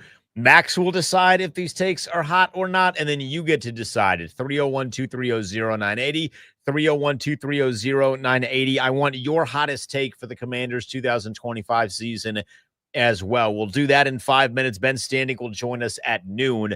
The NFL, when we were on the phone with Rob, announced player number 22 and 21 for their top 100 list. I have been under the impression that Jaden Daniels is going to be a top 20 player in the year 2025 on this list. He had one of, if not the best rookie quarterback seasons in the history of the NFL. He took a basically dead franchise and not only rose them back to life, but showed them the joy of what it means to be an NFL franchise and what it means for us as fans to be NFL fans by taking a team to the conference championship that had barely sniffed the playoffs over the last 30 years. And somehow, some way, he ranked at 21 on this list, Max. They had Max Crosby, your namesake, at 22, and Jaden Daniels ranked 21 on the list, not getting into the top 20. Now, I'm nitpicking because this is the highest that any Commander Redskin football team member has ever been. No one has even sniffed the top 20. Trent got to like 44 once before he got traded to San Francisco. This is the highest a Commander or player of Washington has ever been, but damn it, he should be higher. He had a great season last year to the point where we were legitimately calling him a top 5 quarterback. It wasn't ironic, and it wasn't even wrong. Like, that's the crazy part. You could look at numbers and say, yeah, that guy was definitely a top 5 quarterback last year. And by the way, as I mentioned, he took an organization that, if you look at the roster on paper, was like a 7-win team, and he got them to the NFC Championship. So, you know how Jaden Daniels' rookie season is widely regarded as the best rookie season of all time. It is fact or fiction? Fact. All right. Dak Prescott's rookie year, 2016. The NFL Top 100 came out 2017. Where did Dak Prescott rank? That is my question to you, Denton. I have no idea. 17. Don't like it. CJ Stroud, I Not think, one was bit. top 20 last year too, right? I believe he was exactly 20. So he cracked the top. Now, that obviously is kind of dependent on other players that had really good years that year as well. Like, we know that there's 4 other quarterbacks for sure that are going to be ahead of him, with Mahomes, with Allen, with Burrow, with Lamar, apparently now with Jalen Hurts. Although I was telling Max during the break, how hilarious would it be as we go back and forth with Philadelphia fans and the dweebs that constantly just come uninvited into our Twitter mentions. But as we go back and forth with them, how hilarious would it be if Jalen Hurts doesn't even make the list? Like, they've been doing all this bitching and moaning about how their quarterback is better than ours, which we know they know is a lie, but Twitter people are going to Twitter. How hilarious would it be if that dude doesn't even make the list? It would bring me immense amounts of joy. In 2024, Jalen Hurts ranked 15. So if he dropped out of this list completely, it would be hilarious. Hilarious. He's not drop. going to, but it would be hilarious. He's probably going to land at like 17 or 16 or something along those lines. But, Jamar Chase had such a good year, so he's going to be high on this list. CeeDee Lamb, I think CeeDee Lamb's already been on here, but Amon-Ra St. Brown's going to be high on this list. Like, there are a lot of good players that had really good years last year. I just don't know that there's 20 better players in the NFL right now than one Jaden Daniels. He was just electric. I sent you the video. Can we pull that up so we can hear the video? We played this when Terry was revealed on that list, which timed up really well with some of the things he was trying to do for a contract extension. But here is the package. I know it's video. You can't see it, but there is a lot of stuff that you'll recognize from it. Here's the package that the NFL put together for Jaden Daniels being named number 21 on their list of top 100. Number 1 player in the league. I'm going to go with my guy, Jaden Daniels. Come on, champ! Come on, champ! Let's go!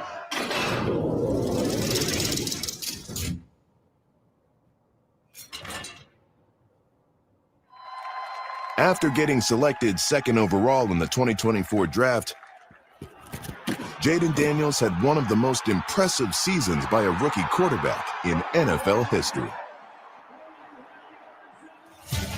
Bengals bring the house. Jaden loads one up for McLaurin in the end zone. Touchdown, Washington! Unreal! He's the modern NFL quarterback. Like, he's what everybody's looking for. You get your best player and that's Jaden Daniels out on the edge. You give him 3 options. He can run it, he can hit center in the backfield, and he also has the ability for that cornerback. A guy that could command the offense. What a little okie doke from Daniels to Ertz. A guy that can throw the ball downfield. A perfect throw to De'Ami Brown. Wow. Dan Marino told me you can't guard a perfect throw. A guy that you can use in different run designs and run concepts. And he's an amazing athlete. He has real speed. Once he finds a lane, man, it's like everybody's trying to get to the ball. He can hit a home run. Jaden Daniels, my respect for that. Where you star, baby. Keep going. Keep going first. When you study him on tape, he's so elusive, keeps plays alive. Stops, cuts back, drop the ball, picks it up, throws it towards the end zone. Touchdown! Touchdown, Washington! Unbelievable! Oh my goodness. This is a Houdini actor's great escape.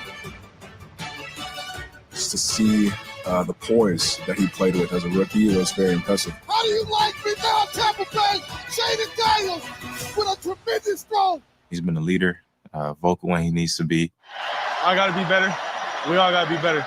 Every moment when you needed him the most, he's come alive. That's when he played his best football. 10 seconds to go. Into the middle of the end zone. Back is gone. Touchdown, Washington. Amazing.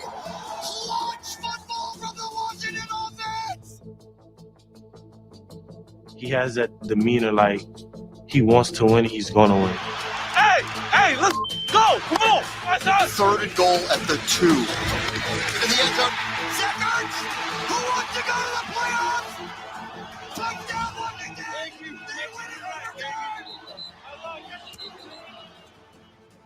Every time I can see his facial expression, I know he's about to do some crazy stuff to win this game. Comes down to one last play.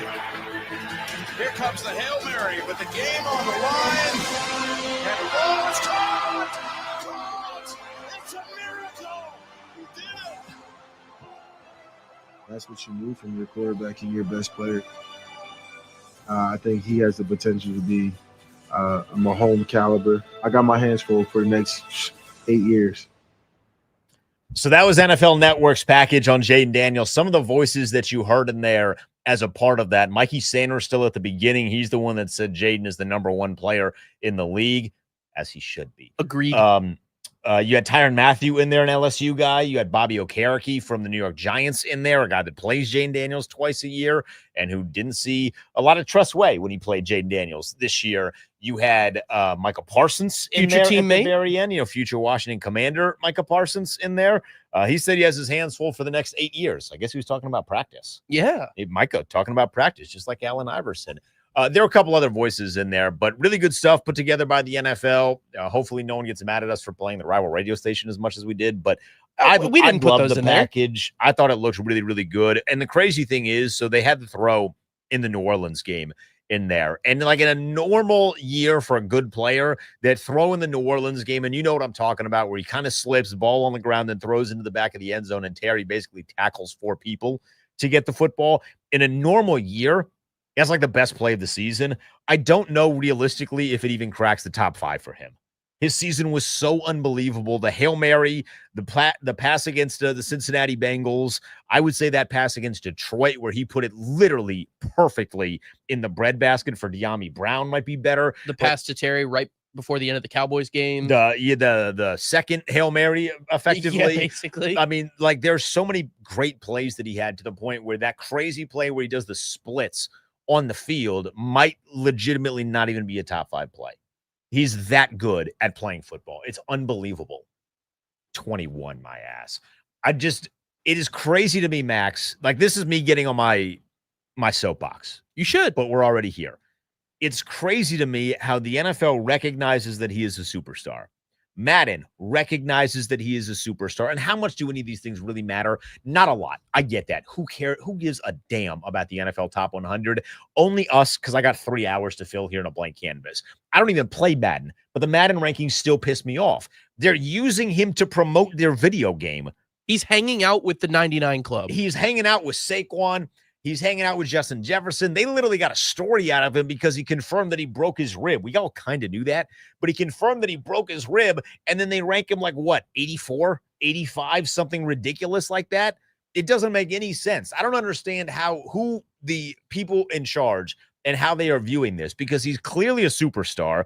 He clearly played at a top 5 level last year. He took a average roster, and that's being nice. He took an average roster to the NFC Championship game last year, beat teams that he really didn't have any business beating. Detroit was supposed to kill the Commanders, and he hung 45 on them. Now, Weren't some they of like that a was 10-point favorite. It was either 8.5 or 9.5. Something like that. But that. It was massive. Like, it was a big, big deal. And remember, all the conversation was, oh, they're not ready for this Detroit environment. Oh, they're not ready for this atmosphere. Eminem is going to be there, as if Eminem is the most important person that Jane Daniels has played a football game in front of. Like, the man didn't play at LSU for years and go into Alabama, where it's literally a religion, talking about, oh, Detroit's going to be tough to play in. I'm upset. He should have been in the top 20. He deserved to be in the top 20. He's the highest commander to ever make this list. So, like, that element of it is cool. But you better put some respect on my name, on my quarterback's name, not my name, but my quarterback's name moving forward here. And putting some respect on his name is what I'm going to do when we get back. I got 5 hot takes for the Commanders this season. Jane Daniels is involved in one of those. I want you to decide whether they're hot or not. You can tweet me at The Denton Day. You can jump on the phones. 301-230-0980, 301-230-0980. My 5 hot takes for the Commanders 2025 season next. All right. Happy Friday, everybody. Here's what's happening on August 22nd. Malik Beasley is no longer the target of an NBA gambling probe, potentially opening free agency to one of the league's best shooters. Plus, Cowboys owner Jerry Jones made an appearance on Michael Irvin's podcast to give his side of the Micah Parsons saga. Jerry said he offered Micah a contract with the most guaranteed money in NFL history for a non-quarterback. The Baltimore Orioles are extending rookie catcher Samuel Basallo with an 8-year, $67 million extension. The 21-year-old, widely regarded as one of the best prospects in baseball, lands an extension less than 1 week after being called up to the big leagues. And the Nats, they win 9-3 over the New York Mets. A shaky start for Mackenzie Gore as he just pitches 4 1/3 innings after a couple hit by pitches and walks. The Nats bats were able to get scorching hot, and James Wood puts it away with a 3-run bomb in the 8th inning. The Nats, they will take on the Phillies tonight. First pitch at 6:45. Nats on deck with Charlie and Dave at 6:15 on the Fan. This update is sponsored by the Team 980 YouTube page. Just open the app, type in the Team 980, hit subscribe. Kevin Sheehan is live every day from 10 to 1, and you can catch Craig Hoffman, or no longer Craig Hoffman. You can catch Denton's office throughout football season. Don't forget to hit that like button whenever you do decide to join us, and turn on notifications to stay up to date on all things DC sports. And that is what's trending.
Kevin Sheehan Show with Denton Day sitting in for Kevin here on the Team 980 at the Denton Day on Twitter. Ben Standig in 20 minutes. In 40 minutes, a full college football preview as we are, about 24 hours away from the beginning of the season with week 0 out in Ireland. We'll have some plays for you, some wagers as we close the show as well. But right now, I got 5 hot takes for the Commanders season 2025. The final preseason game is tomorrow at noon, but I got 5 hot takes. And Max, it's up to you to decide whether these takes are too hot or maybe too cold. Maybe I need to be better with some of my hot takes here, okay? Let's do it. So I got 5 of them. I'm going to start. Number 1, on defense. Dietrich Wise is going to have a double-digit sack season this year. Ooh. For the first time in his career, he's going to lead the team in sacks. Yeah, it's hot take. I've been incredibly impressed with him. I got to interview him, got to talk with him last week. Massive individual. And I thought the move that he made to get to Joe Burrow in the preseason game was very, very impressive. If Dante Fowler could get 10 sacks last year, I don't think it's out of the realm of possibility that Dietrich Wise, he's never done it, but I don't think it's out of the realm of possibility that Dietrich Wise can get double-digit sacks this year for the first time in his career. So I think Dietrich Wise is going to lead this team in sacks. I don't see anybody else that can, unless you're super high on Dorrance Armstrong. Like him, not super high on him. I think Dietrich Wise is going to be that guy. I think he gets double-digit sacks. You say that's hot. Yeah, that's hot. If he's never done it before, and he's been in the league since 2017, so he's going into what, year 9 now? Or year 9. 8? Yeah, 8 or 9, something like that. Math is tough. Math is hard, especially when it's right in front of me. But yeah, he's never had more than 7.5 sacks in a season, so this would be a pretty big bump for him, just percentage-wise. Yeah, hot take. I like it. To be clear, Dante Fowler had only done it once before in his NFL career. That's when he was playing in Los Angeles, but he also happened to be, having Aaron Donald there on the defensive line. So that certainly helps. Came to Washington without Aaron Donald and still was able to go over double digits. So that's hot take number 1. Hot take number 2. Jane Daniels is going to become the first player in NFL history to throw for 3,500 yards and rush for 1,000 yards in a season. Mind you, 3 quarterbacks have rushed for 1,000 yards in a season. Lamar Jackson did it in 2019. That was his MVP year, but he only had 3,100 yards, 3,127 yards in 2019. Michael Vick was the first player to do it all the way back in 2006. And then hilariously, Justin Fields did it with Chicago in year number 2. My jaw hit the floor. I knew he did it. I knew he had done it, but it was like a reminder when you Google how many quarterbacks have run for this amount of yards and like Justin Fields pops up. But Jane Daniels is going to become the first player in NFL history to pass for 3,500 yards and rush for 1,000 yards in a single season. I don't want to call it hot. I do want to call it warm, though, because I could definitely see it coming to fruition. And Justin Fields being on that list it's kind of a jump scare. I mean, yeah, it's very funny. But yeah, so we're going little warm. I'm not sure how warm though. Trying to give it a scale. I guess we'll call that if Dietrich Wise was a 5-alarm fire, we'll call this a 3-alarm fire. So last year, Jane Daniels threw for 3,568 yards in 17 games, and he ran for 891 yards in 17 games. But you take into consideration that he really didn't play in the Carolina game, but that counts. And he didn't play in the second half of that Dallas game. Now, that second half of the Dallas game, and there's that Dallas game in general, we have all just we hide. We hide it. We like it's to stuck forget. in the closet. It's buried under a bunch of things because that was the worst half I thought that he played all season. He just did not have it. And then Dan Quinn was like, we're going to the playoffs. Who cares? Marcus, get in there. So that's kind of like hidden in the closet a little bit. But if he plays the entirety of the season, 35 and 1,000, I think is very much in there. And then, by the way, if he goes for 3,500 yards and 1,000 rushing yards, as the first quarterback to ever do that, there's going to be 3 letters associated with him, at least in conversations. I don't know that he'll win the award, but it feels like at this point in just the NFL history, you got to do something crazy to win that 3-letter award. That would be crazy enough because no one's ever done it throughout the history of the game. So that's hot take number 2. Hot take number 3. Mikey Sanderson is going to have 4 picks this year, and he's going to become the first Commander to have 4 interceptions in a season since 2022. Real quick, Max, before you tell me if this is a hot take or not, do you know who the last Commander to have 4 interceptions in a season was? You want to talk about Justin Fields being a jump scare? This was a little bit of a jump scare. I'm thinking. It was not here. I'll give you a hint. It was not a cornerback. DJ Swearinger. It was Derek Forrest. Oh my God. I saw that and I was like, not what I was expecting. Fuller had come close in his second stint, but Derek Forrest was the last Commander. At that point, they were a Washington football team, I think. No, they was 2022. They were Commanders. He was the last Commander to have 4 interceptions in a season. I believe Mikey Sanders still is going to hit that mark. Trey Amos would have been an easy one here because rookie, going to get tested a lot. But I do think that they're going to try and test. Teams are going to try and test Mikey Sanders still on the inside. I think there's going to be some approach where they think, all right, we can take advantage of the guy that is in the slot. So we're going to go after him. Marshawn Lattimore, over the course of his recent career, has not been a massive interception guy. He had 5 interceptions in a season early in his career, but as he has become a more, shall we say, dominant or more just a cornerback one across the league, teams just don't throw to him enough. Like, you do have to get thrown to a lot to be able to come down with 4 interceptions. But Mikey played really well at the end of the year. He's had a really good camp. I mean, you want to talk about being comfortable in the defense? Check mark. You want to talk about communicating on defense? Check mark. Like, Mikey is checking a lot of boxes. So I think he becomes the first Commander since Derek Forrest in 2022 to have 4 interceptions. Hot or not?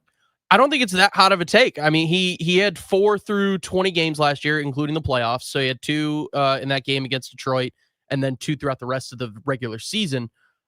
And I think he's going to be a lot more comfortable, like you said, in this defense. He's entering year 2. I think he's got a little bit better of a handle on how things go in the league and the speed of the game. So I don't think it's that hot. I'm definitely with you on the take, though. I see it happening.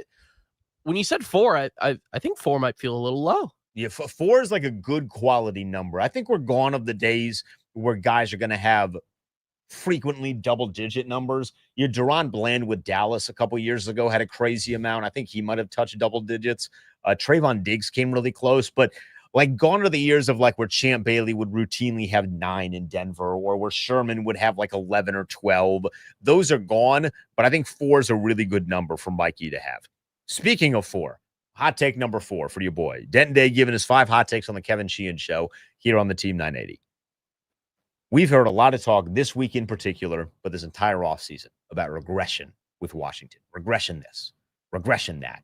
Win total, 9.5 for Washington.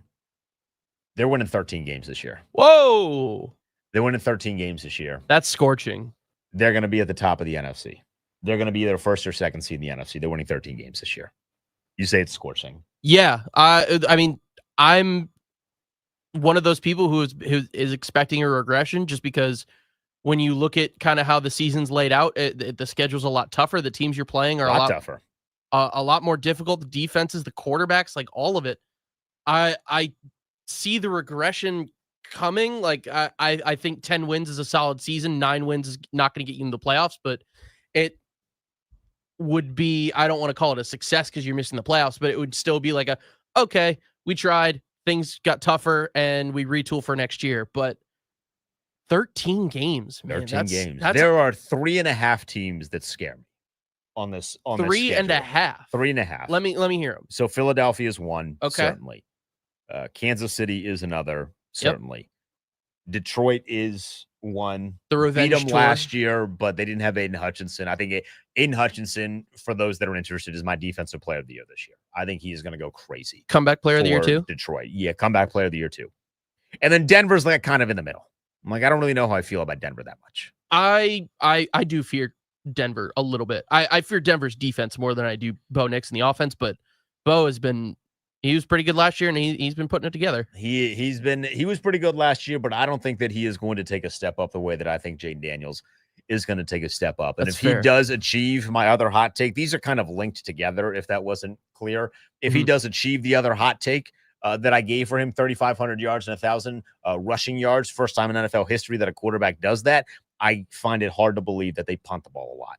And if they're not punting the ball a lot, that means unless you're scoring 40, you're going to be in a whole lot of trouble with this offense. And I'm really excited about the pieces that they're going to add with Deebo Samuel, with Jalen Lane, Ew. to see how Laramie Tunsil is going to fare at the left tackle spot, to see now Brandon Coleman shifting to a guard spot, and just the amount of pulling and athleticism that he brings to some of the dynamic runs that they're going to end up creating. You mentioned Ja'Cory Krosky-Merritt, the addition of him, and maybe Chris Rodriguez taking a big step up. Like, there's a lot of things that have me really excited about this team putting together a lot of points on the board. And then it just really comes down to, are you going to be able on the other side to equal the amount of offensive output? It's kind of similar to like where Cincinnati is, but the defense is better than what Cincinnati's is, because every defense is better than what Cincinnati's is. You could go to Bullis High School and find a better defense than Cincinnati. I could go to Freedom High School in South Riding and find a better defense than what Cincinnati's putting out there. They're just a bunch of hot garbage.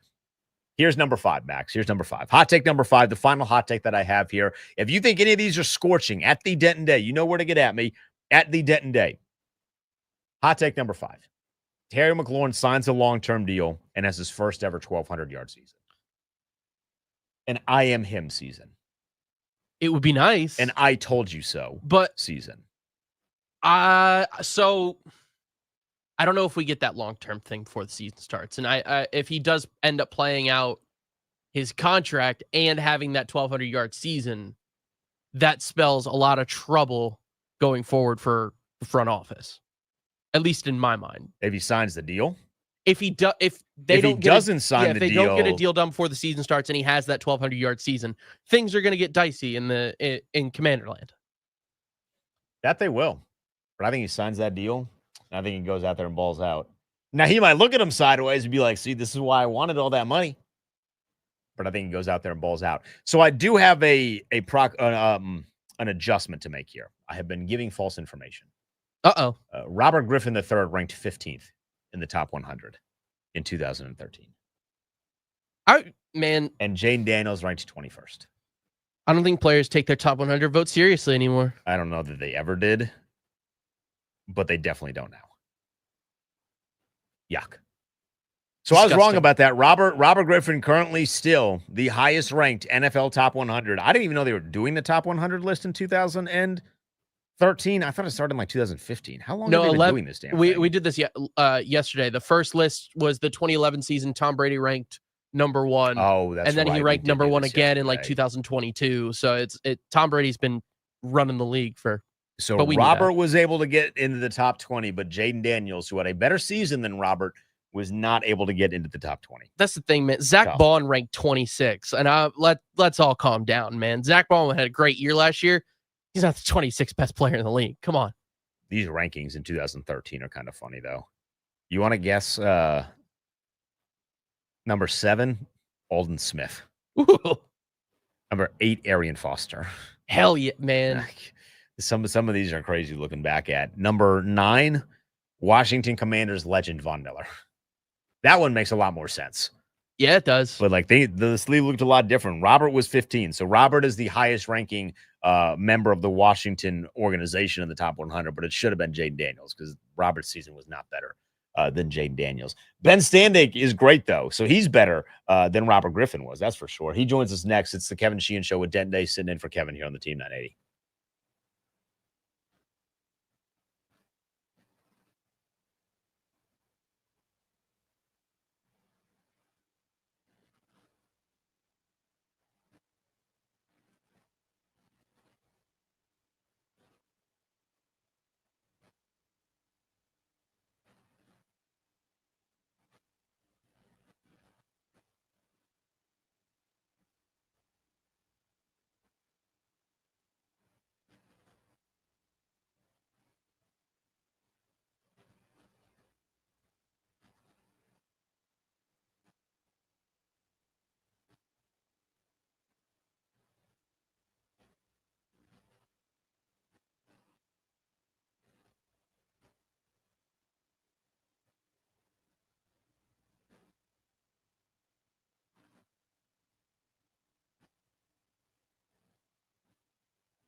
It's the Kevin Sheehan Show on the Team Not Eddie. Denton Day sitting in for Kevin at the Denton Day on Twitter.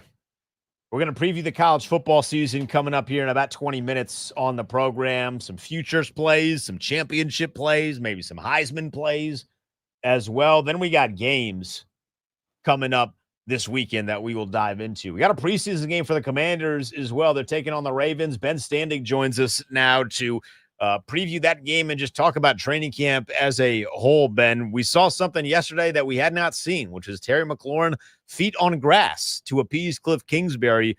Your reaction when you saw him walk out there?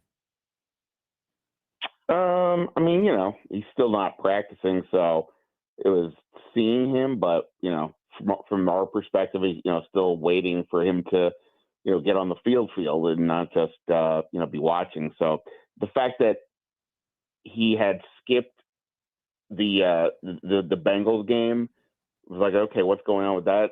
That he showed up yesterday, at least as a, okay, he still got his head in the game in terms of being around his teammates and the coaching staff and all that. But, where we're at, we still don't have a clear answer on this ramp up period that Dan Quinn's talked about.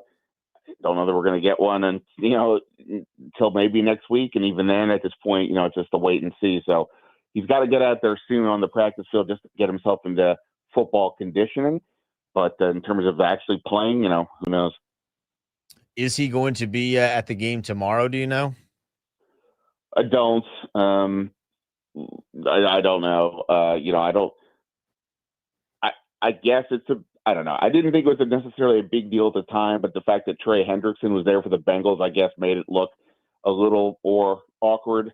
And, I understand the rationale for why he should be there, but, at the same time, if he's still kind of expressing his frustration, if he doesn't want to go, I'm not going to really hold it against him. Ben Stanek with us here on the Kevin Sheehan Show. Denton Day sitting in for Kevin. Who are you going to be watching tomorrow? It doesn't feel like there's necessarily a massive training camp darling this year because we now know that Bill's roster spot is solidified with Brian Robinson being on the move. Yeah, I don't there's obviously some positions we still have to figure out, like the wide receiver depth, but with now Jaden Daniels in the game, Josh Johnson and Sam Hartman have been, up and down to say the least. So how are we going to get a good look for the receivers to see if I think Luke McCaffrey is probably on the team just because he was a third-round pick, but we haven't seen a ton yet. The Michael Gallups, KJ Osbornes on the vet side, Corey Brooks on the younger player side. Will they have the opportunities to make plays? So we'll have to see. Offensive line depth. It feels like Chris Paul has sort of pushed his way onto the roster now that there's been Nate Herbig retired and Lucas Niang suffered a season-ending injury. Is there what about the rest of that room? Is George Fant, if he plays, who they just signed this week, does he show that he's good to go? Is Nick Allegretti the backup center, or does a Michael Dieter make the team? There's that type of deal.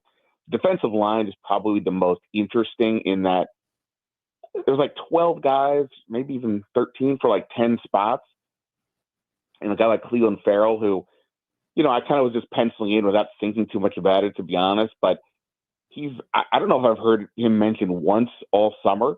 And they've all of a sudden got a lot of guys on that defensive end spot, signing Von Miller. I think Jalen Holmes is a pretty good camp. Javonte Jean-Baptiste is back in practice after missing most of camp with an injury. So I don't know about Cleveland Farrell. He was playing deep into the second half in the last game. So let's see where his playing rotation is this time. And, beyond that, we'll see. I feel like the secondary is pretty set. If Kaz Allen or Demetric Felton make a big play, especially in the return game, does that give them a spot? So I think those are some of the ones I think about. But you're right. I don't know that there's like one massive wow, we gotta check this one out. But look, I don't know if we knew about Tyler Owens or Colton Yankoff making this team at this point last year. So you never know. Do you think that they keep 4 tight ends? Since you mentioned Yankoff, do you think they keep 4 tight ends?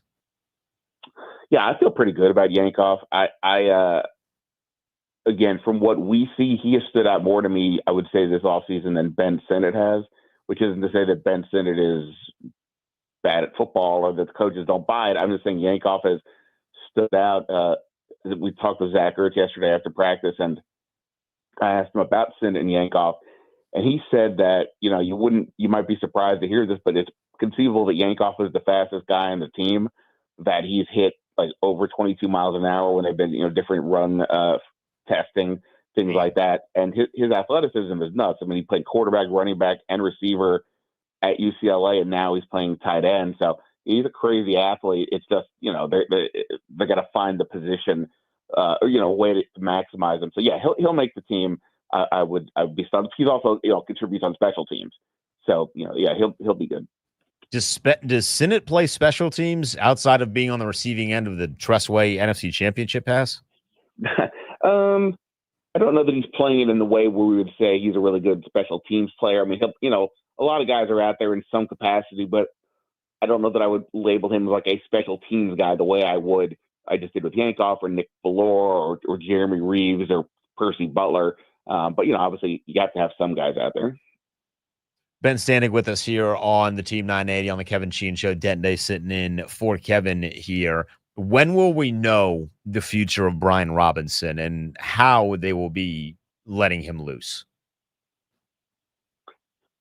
Yeah, that's among the questions, of course, right now that we have. My sense is that our team's interested in trading for him, but not. It doesn't mean they necessarily will. If there's no trade available, Washington is going to cut him. I know some people out there still don't accept that, but that's going to happen.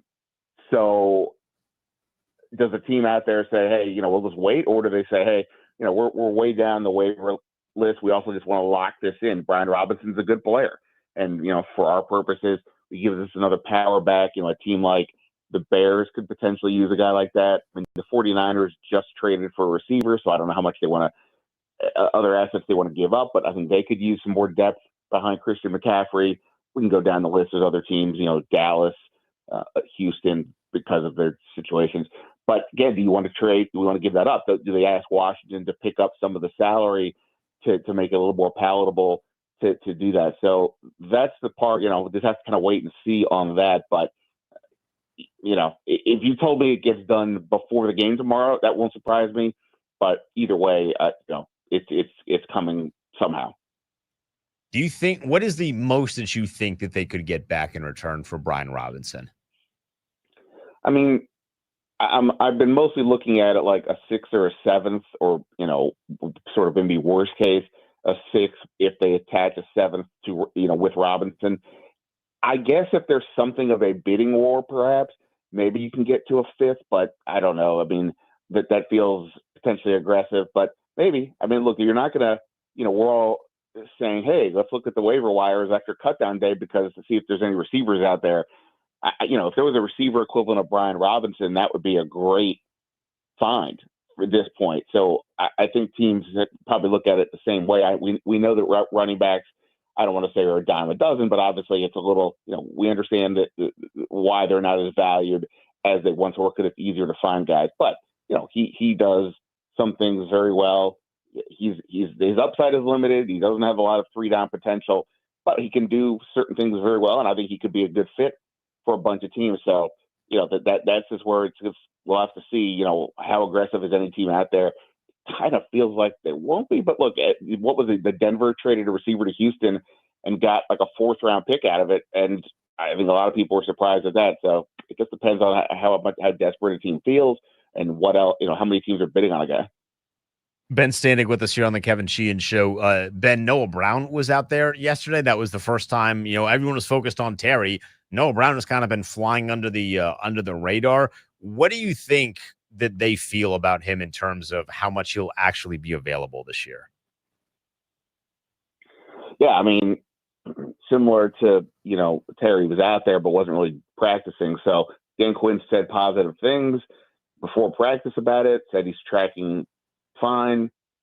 I'm not discounting Dan Quinn, but, we've heard that for a lot of guys, and then they're out for a while longer. So we'll see. But, I don't know exactly what they think, but I would bet my house that they realize the odds of him playing all 17 games are probably pretty slim based on his injury history and the fact that he's there now. And that's why I asked Quinn the question yesterday, whether Noah Brown or Terry McLaurin are available for week 1. Injuries happen, and I didn't specify Noah Brown, but I mean, come on. Again, unfortunately, that's just the way his career's been. How do you feel? It feels from the outside that there's a lot of uncertainty with potential backups, and where are you on that? Of course, he didn't say I'm panicked or anything, but he highlighted Jalen Lane, a rookie slot receiver that they're having to try to play outside because they don't have a ton of other options. Like I said, none of the other outside receivers have shown much here in camp. So more than the Terry part of it, if Terry doesn't play, that's a whole level of, you can't replace what Terry brings. Noah Brown is a little more replaceable, except that they don't even have anybody that I would think can do it. So you really have to solidify another outside receiver should Noah Brown either, miss week 1 or, miss some time during the year. We're talking training camp. All Team 980 training camp coverage is brought to you nationally by Geico. Switch and save. Get more with Geico. Ben Standig is with us here on the Kevin Sheehan Show. His podcast, Last Man Standing, is available wherever it is that you get your podcast, and you can follow along with his coverage on his Substack. Go to his Twitter at Ben Standig, and you will find the link to that there. So who are you going to be most interested in watching tomorrow, if anybody? Yeah, I mean, some of the guys that mentioned, the defensive line, see again who's playing when, who's playing where, and obviously how productive they can be. Again, can the quarterbacks get the ball to the receivers? I guess the running back room, it will be interesting from the perspective like, okay, Austin Eckler is not going to play. We get that. Everybody else, in theory, could be up for grabs, but Krosky Merritt was wearing a non-contact jersey yesterday for that shoulder injury he had in the first game. So, but of course he then ended up playing, a fair amount against the Bengals. But, do they say, hey, we don't need you to play this game because, we think you're good? Same thing with Chris Rodriguez. Do you say, hey, we don't need you? Or, hey, we still need to, figure out a little bit more of what we want from you during the season. So that'll be interesting to see if those guys play. And I guess also, is there going to be a 6th cornerback? Jonathan Jones hasn't been practicing for a few days now. I think often I would keep 6 corners if I could, but I don't necessarily know who that guy is. They brought in Antonio Hamilton from that 14-player tryout a week or so ago. And Dan Quinn mentioned him specifically as a guy that can play corner and special teams. He's another 30-something guy. This team just gets older by the minute. So maybe, he could get on or another corner. I think they've got 10 defensive backs, corners, and safeties that I think are locks, but maybe there's a room for a 6th guy. And then I guess lastly, at linebacker, Kane Medrano should be good in terms of making the team. But, do they feel they need to keep a Duke Riley to be at veteran backup if, behind Bobby Wagner? Do they go with a guy like Cahill, the undrafted free agent from UCLA, who, like Medrano, played in college under Commanders linebacker coach Ken Norton Jr.? He stood out on special teams. Do they think there's enough there for him to earn a spot over O'Reilly or along with O'Reilly? I think, those are some of the things. Again, there's nothing overly dramatic that I think we need to, try to pump up. But, there's obviously, I'm a big fan of, you got to play out all 9 innings, so to speak, not to mix sports. And, all the spots matter. A lot of these guys will end up on the practice squad anyway. So that's a good thing. And that's why the 53 is a little bit overblown, even though I push it a lot on my site because it's fun. It's a fun discussion. But, if a lot of these guys are making the practice squad too, it's really just a matter of then, who's on the week 1 roster versus who's on the team. But I mean, it's still fun. It's always interesting to see who steps up in these moments. So you mentioned Jonathan Jones. What is going on there with him? What's keeping him out? Honestly, I don't know what the injury is. They don't have to disclose what's what. And, between Terry and between Brian Robinson and, Noah Brown and just, the general thoughts on the team. I don't know if we've even asked about Jonathan Jones' injury specifically. Maybe we have and I missed it, but I don't know. I don't get the sense that it's something longer term. And, he's another guy, older player. Maybe it's just whatever he has. They just, they know what he is. There's no drama there and just kind of wait it out. But yeah, I mean, if once we get past the cutdown day, it's a little bit easier to drill back down on some of these specific players, especially if they haven't come back to play yet. So with Brian Robinson moving, everybody has been so hyped with Bill, Ja'Cory Krosky-Merritt. Which running back do you think gets the first carry against New York? I don't know. When we talk about starters, right, I think at almost every other position, it matters because that guy is going to be out on the field more often than not. Running back, I don't know that it matters that much because, if they decide on the first play they want to pass it, maybe it's Austin Eckler who's out there. If they decide on the first play they want to run between the tackles against the Giants, maybe that's Chris Rodriguez. If they think, hey, we've got maybe we can get a home run play here right off the bat, then maybe you go with Bill. I think those three right now, I would say, are in the mix for the most work. I mean, I'm not discounting Jeremy McNichols, but I think he's just more of a role player. Those other three have specific skill sets that they could lean into at any given moment. And I do think that Ja'Cory Krosky-Merritt is still the guy with the most upside. If you're talking like from a fantasy football perspective, and I didn't need a starting running back right off the bat, I'd probably lean in his direction. But I think Eckler is the guy who's, he's the best running back. We haven't talked about him as much because, Brian Robinson was viewed as the main guy, but Eckler is the best 3-down back they have. That the offense was very functional, very efficient when he was in there last year. And the only thing is you just don't want to overwork him. So 10 to 14 touches a game, I think that's pretty much unlocked. And now it's a matter of how do you complement that. So I can see them easing Bill in to a degree, especially with Chris Rodriguez, if they feel he's the short yardage goal line guy, which Dan Quinn said yesterday when I asked. He said essentially that's going to be where they start with that.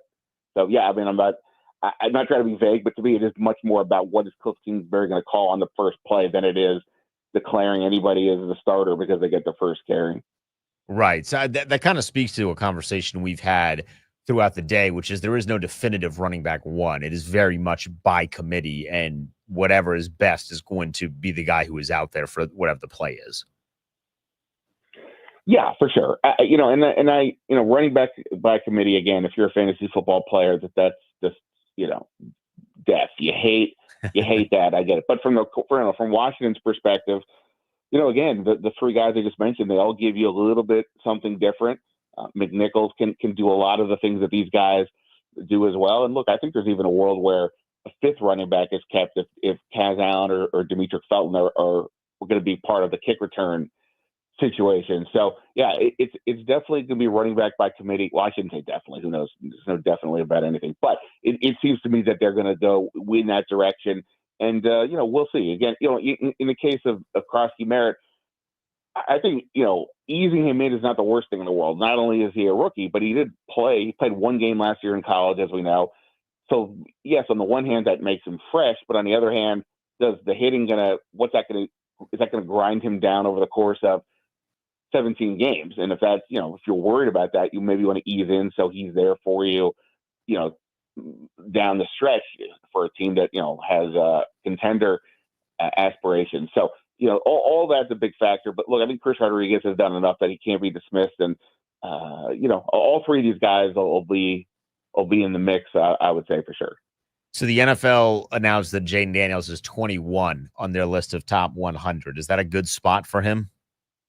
Where does that make him among the quarterbacks? It's hard to compare position by position, but how many quarterbacks? I assume we still haven't seen, obviously, Mahomes, Lamar, Josh Allen, Burrow.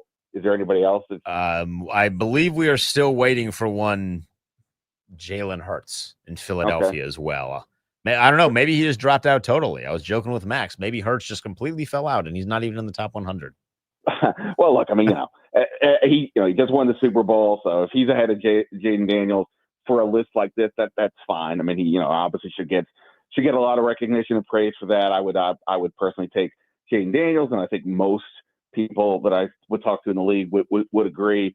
But yeah, I mean, it's fine. I mean, for a rookie, I mean, I assume he's the highest rated rookie. I guess we'll find out definitively later. But so there's that, and it's fine. Obviously, all these lists are fun. We all participate. I would have Jaden Daniels as like the number 5 quarterback. overall. I know, like when Mike Sando did his QB tiers for the Athletic, talking to people around the league, he had, I think Matthew Stafford came in 5 and Daniels came in 6. Sure, I mean, it's all fine. I think the larger point to me is Daniels to me is the best bet to crack that top 4, whether that's this year or soon enough. And that's the part that's the most interesting to me. It's not going to be Stafford. Don't think it's going to be Jalen Hurts. It's Jaden Daniels who has that best chance. All right, I'll get you out of here with this. We have this conversation all the time. I'm still going to ask it to you. Does Terry sign a long-term deal before the season begins? Oh, man. The optimist in me keeps saying yes. It's just still stunning that this has gone on as long as it has. And the fact that it does keep going on this long, from the player perspective, obviously they don't like what the team is offering. And if that's going to be the case, how much is the team going to budge for you to feel better about it? And, he is still under contract, which also means he could just play out the contract. So I think the longer this goes, the more of that, to me, becomes more of a possibility. But I'll still say if something gets done, there's just a lot of risk for the player at this point of his career to not. Who knows what happens. He's been very healthy, but injuries happen. He's been very productive, but, 1,000-yard seasons aren't guaranteed. Jaden Daniels is very, very good, so his chances of success are great. But who knows how it goes? Maybe they become more of a run game, run heavy team based on their options, or who knows? So it's a lot of risk for Terry, going into his age 30 season to not take a new deal. I mean, if they're offering, it's easy for us to say this, but if they're offering 26, 27 million a year, that's still 26 or 27 million a year. It may not be the 33 if that's what you're looking for. It's still good money. So that seems to be the debate. I just don't. It just seems unlikely the team is going to budge from whatever their stance kind of is right now, and therefore Terry will have to make that call. And and the thing is, even if he plays out the contract and gets tagged, that's I think roughly looking at around like 28 million. Give or take right now. So there's that. Ben, so I'm going to ask you a question here. I told you that was the last one. Brian Robinson just got moved. He is going to the San Francisco 49ers. This according to Tom Pelissaro of NFL Network. I know I'm putting you on the spot here, but an instant reaction to B-Rob getting moved. Well, I mean, the 49ers are the team I sort of mentioned could be the guy for him. Sure. I mean, it needed to happen. It was going to happen. So now it happens. In return, the Commanders get a 2026 6th-round pick. So Adam Peters is able to get something from Brian Robinson. Ben, I'll let you go because I know you got to handle this story. Appreciate the time. As always, my friend. Be well. Thanks, man. That is Ben Standig. All right, so that is the breaking news. The Commanders just traded Brian Robinson to the San Francisco 49ers in exchange for a 2026 6th-round pick. I had put out a tweet, Max, this week. It was kind of in jest, but it was serious too. The tweet was, what can Washington actually get in return for Brian Robinson? And a lot of the response that I was given was a bag of chips or a sandwich or like nothing effectively. They're like, there's no chance that Adam Peters is going to get anything in return for Brian Robinson. Wrong. So he's able to get something. Max is held in a bag of chips now. He's able to get something, and getting a 6th-round pick for a guy that you clearly had no intention of using this year, and that you clearly were not going to keep around next year, even if a 6th-round pick is just that, a 6th-round pick. If you trust in Adam Peters the way that I trust in Adam Peters, and the way that I do think at this point he has said, I am worthy of this trust, he can take that 6th-round pick and turn it into something that might be a better use long-term from Brian Robinson. And at the very least, it is better than just cutting Brian Robinson and saying, hey, you're a guy that this team used a draft pick on years ago. We're going to let you walk scot-free. Because he's better than a lot of the guys that got traded earlier this week. Like, we did this list yesterday of a bunch of wide receivers that have played really not a lot in the NFL, that have less career yards in receiving than Brian Robinson had rushing yards in 2024. And what was a year that was a little bit disappointing for Brian Robinson in 2024. But they had less career yards than he had in 2024, and they still got something in return. It feels like the fit for Brian Robinson in San Francisco is the better of the two between the 49ers and Miami. I don't know, and here's what I'm a little confused with. Why didn't you just package him in the Debo thing? Like, if you had an idea, because I can't imagine that they went into training camp thinking that Brian Robinson is going to be running back one, and then he did something to change up that line of thinking. My guess is that they always had this idea. I don't know that we're going to have Brian Robinson around here. We'll see how the draft plays out, but I don't know that Brian Robinson is going to be a long-term player in our recalibrating of this roster. I mean, are you just going to like play patty cake with San Francisco for the entirety of your tenure here? Like, you might as well have just thrown that into the Debo trade, and then maybe you can take a 6th-round pick and get a better pick because there's so many different picks and players at that point that would end up a part of that deal and end up being exchanged. But that's the news right now. Brian Robinson is gone for real. And Adam Peters gets a 6th-round pick back in return, which means they are going into the season officially, likely with 4 running backs. We'll see that on cutdown day, but they are going in with a running back by committee approach of Ja'Cory Krosky-Merritt, of the potential of Jeremy McNichols, Chris Rodriguez, and Austin Eckler. I believe those are the 4 that are going to be a part of this roster. So those are the guys that are now going to be carrying the running game for Washington in 2025, alongside, of course, Jaden Daniels. I had always thought that Brian Robinson left a lot on the table in terms of production while playing alongside Jaden Daniels. They clearly felt the same, wasn't hitting the holes the way that he should have, didn't have the speed, that home run ability that they felt like he should have. So Brian Robinson is gone. I want your calls. Instant reaction, 301-230-0980, 301-230-0980. Brian Robinson is gone, and Adam Peters somehow swindles San Francisco for a 6th-round pick for him. Your thoughts on the trade and what this means for the running back position at 301-230-0980. All football talk here on the Team 980 is presented by Paramount Plus. You can't count on much these days, but you can always count on Sundays with the NFL on CBS and Paramount Plus. Watch your local NFL game live every Sunday on CBS and Paramount Plus all season long. Visit ParamountPlus.com/NFL to get started today.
It's the Kevin Sheehan Show on the Team 980. Denton Day sitting in for Kevin here. 301-230-0980. Brian Robinson just traded to the San Francisco 49ers. Adam Peters, the wizard that man is, gets a 6th-round pick in return. Robinson was coming off of his best year statistically, albeit it was a little disappointing for the expectations we had for him playing alongside of a guy as dynamic as Jaden Daniels. But he had 799 yards. That was a career high. He averaged 4.3 yards a carry. That was a career high. 8 rushing touchdowns. That was a career high. He had his longest run of his career, which was a 40-yard run. That's a career high, but that is also the problem. Chris Rodriguez matched it literally on the first carry. Like it was in a weird way poetic when they decided Brian Robinson is not dressing for the Monday night game against Cincinnati, preseason game, but he's not dressing. And then the first carry from a running back, not the Debo thing, the first carry from a running back was Chris Rodriguez matching the longest carry that Brian Robinson has had in 3 years here in D.C. It was like the final cherry on top if you were still in search of that, to say the experience with Brian Robinson is over here in D.C. He has gone to San Francisco. In return, Washington is getting a 6th-round pick. Your thoughts, 301-230-0980, 301-230-0980. You can tweet me as well at The Denton Day, your thoughts. We will go to Rudy in Glen Burnie. Rudy, how do you feel about the B-Rob trade? Hey, I love the trade. I was always thinking that, B-Rob was not a one-cut up in the hole back. He wasn't a home run hitter, and we have that now. It showed with Rodriguez, it showed with Bill, that we have home run hitters that, and that's what Philadelphia had in Saquon Barkley.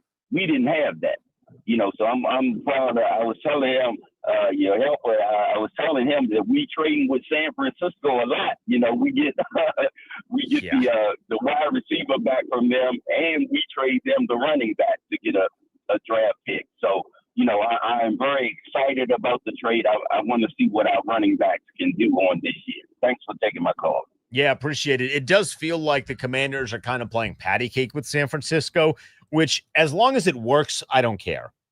It had felt like at points in time in the Ron Rivera era, he was doing his friends across the league some solids, and they didn't work. It's kind of how Eric Bieniemy got here. Andy Reid said, hey, we're not going to keep him. Ron, do you want to take him? And Ron, who's a sitting duck head coach, was like, yeah, sure, we will take him. And then it didn't work, and everybody hated the experience. And Eric Bieniemy is now, I think he's in Chicago as a running back coach after it didn't really work at UCLA as the offensive coordinator there. He's just bounced around and flip-flopped from jobs to jobs. So it does worry me a little bit that Adam Peters has a tendency to trade with his old team, but I will take it. If you're getting a 6th round in return for a guy that you did not have plans to use this year, and you certainly weren't going to pay him long-term next year, I can be okay with that. The nice thing is, too, let's just say, hypothetically, if Chris Rodriguez has a really good year, or Jeremy McNichols, pick one of the two of them. If one of them has a really good year, and you're like, we would really like to have him next year, maybe the year after that, the asking price is going to be significantly slimmer. Like Brian Robinson, for whatever it was worth, because at that point he would have been a 4-year starter, is going to ask for a lot more money in free agency. Whereas if you take a guy like Chris Rodriguez, who is a later round draft pick, or McNichols, who's played sparingly in his NFL career, and they have really good seasons, it's a lot easier for you as an organization to keep those guys long-term on a much shorter number, which clearly the finances are something that they are very cognizant of. They're not just going to hand away big contracts. We're seeing that with how they're handling 17. But this isn't about Terry right now. This is about Brian Robinson getting traded to the San Francisco 49ers. Rob is in Frederick. Rob, your reaction. Well, I was asking the guy to answer the phone who made the pick, and he already told me it was Ron Rivera. That explains it right then and there. That's why he didn't hit the hole and everything. They overpaid for a running back they could have gotten later. So, and it didn't work out. No, didn't work out. That kind of explains it. Yep, you're right. Ron Rivera made the pick. End of story. They have completely gutted the Ron Rivera picks from this roster. If I'm doing this off the top of my head, Max, so correct me if I'm wrong here. Quan Martin, Sam Cosmi, end of list. Maybe there's one or two other guys, but the ones that are contributing that are Ron Rivera picks, Quan Martin, Sam Cosmi. That's it. Cosme got that extension. I would imagine Quan Martin is going to get an extension this upcoming offseason. Those are the only guys from the Ron Rivera era that are still here. He was here for 4 years, and he got fired 2 years ago. And there are 2 guys that are still here. Abysmal. The man needs to be politely thrown into lockdown for at least a year, like some sort of timeout. At least a year. That's borderline war crimes. You forgot one. I forgot one. Who John Bates. John Bates. Yeah, John Bates is a good pick. John Bates is a good pick. Good pick. So there's 3. There's 3 guys that Ron Rivera got right here. And he kind of stumbled into at least 2 of them, but whatever. Rod is in Landover. Rod, your reaction to the Brian Robinson trade? Hey, thanks for taking my call. I'm just going to say what cemented it for me last year is that anytime our quarterback to have bruised ribs and he outrush you. I mean, Jaden Daniels was the leading rusher on our team, and he had messed up ribs for a few games. Yeah. So to me, Brian Robinson, man, he just had slow feet, and he just couldn't cut.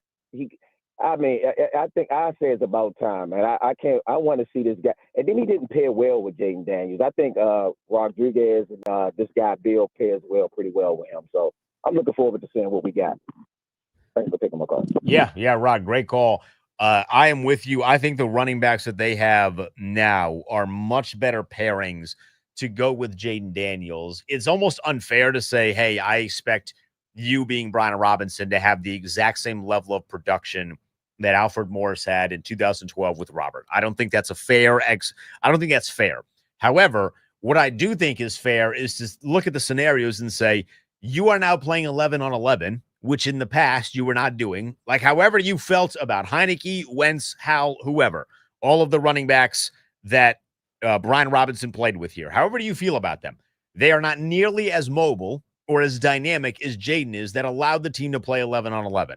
So if you're playing 11 on 11, it should theoretically be a lot easier for you as a running back to be able to put together quality games and to be able to rack up production. Like it should have been like contract heaven for Brian Robinson to go for 1,200 yards or at least 1,000 yards. I mean, we've had this conversation with Terry, right? Because a lot of you jump on here on the phones when you're like super pro Terry, which I'm pro Terry, but when you're super pro Terry, he's had 7 years of 1,000 yards. Well, that's really only like 58 yards per game. You're telling me a running back playing next to Jaden Daniels, and he only played in 14 games in 2024, but you're telling me he couldn't put together enough to get 1,000 yards per game, 1,000-yard season? That's a tough look when you're moving forward, trying to be in this like weird position of retooling, but also win now, because you're not helping us retool. You're not helping us win now. So what are you doing? You don't play special teams. All 4 of these other guys in some way, shape, or form play special teams, and you don't.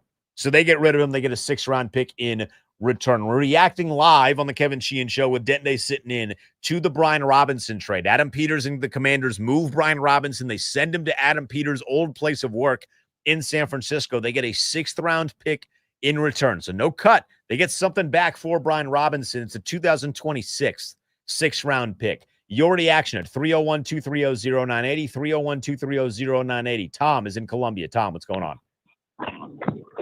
Hey, I couldn't believe my ears when I heard the term home run hitter. Thought it was back in the 1970s. The NFL landscape has changed to the extent that the running back position's been diminished. You don't require a big 1,000-yard plus season runner. It's definitely by composite.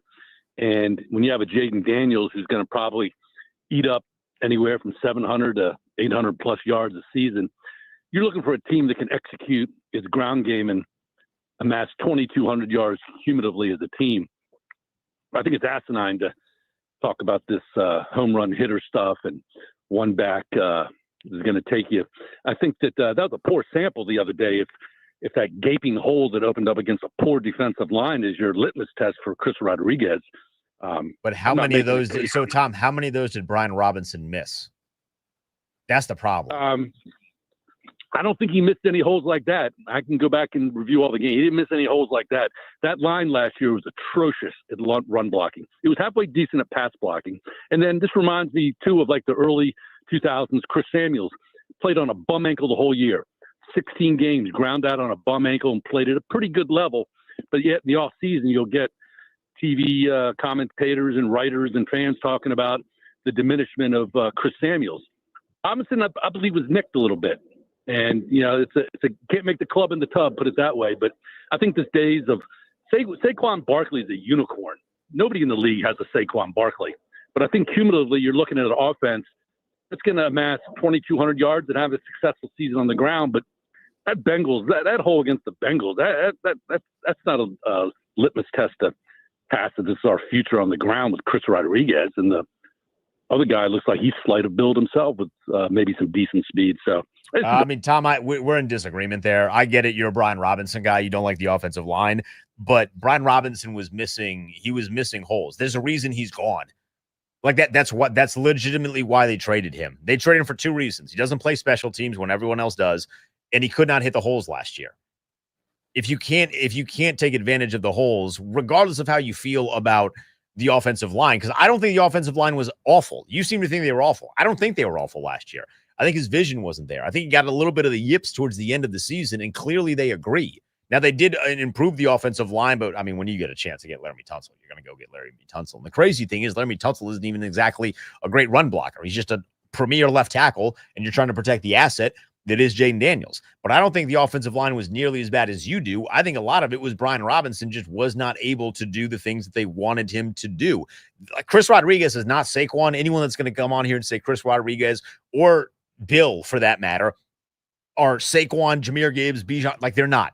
There's no person on this roster that is as explosive as one player as those guys are. But it's clear to me that the team is taking the approach of what we saw last year with the running back, which was like this rebirth, if you will, of the position across the NFL.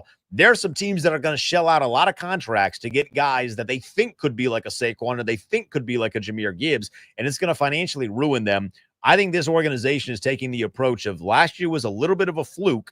We need to see this more consistently. Until then, we're taking this running back by committee approach, which is approach that I happen to like. I think that's a good approach for the team to take moving forward. Ian, what's going on? I like it because it's when a player doesn't fit, you move on quickly. I think that is such a good ethos for every team. Obviously, the Rivera angle, it's hard to be that bad. It really is. And he accomplished it. He did. I mean, on a sidebar, when people tell me how smart football people are, I always remind them they were the dumbest guys in high school and college. That doesn't change magically when you're in the NFL. And my first example is Ron Rivera drafting is just atrocious. But getting back to this, I think it's a good move. Honestly, I wouldn't mind seeing some other players move that don't fit, and including his draft picks, like Luke McCaffrey.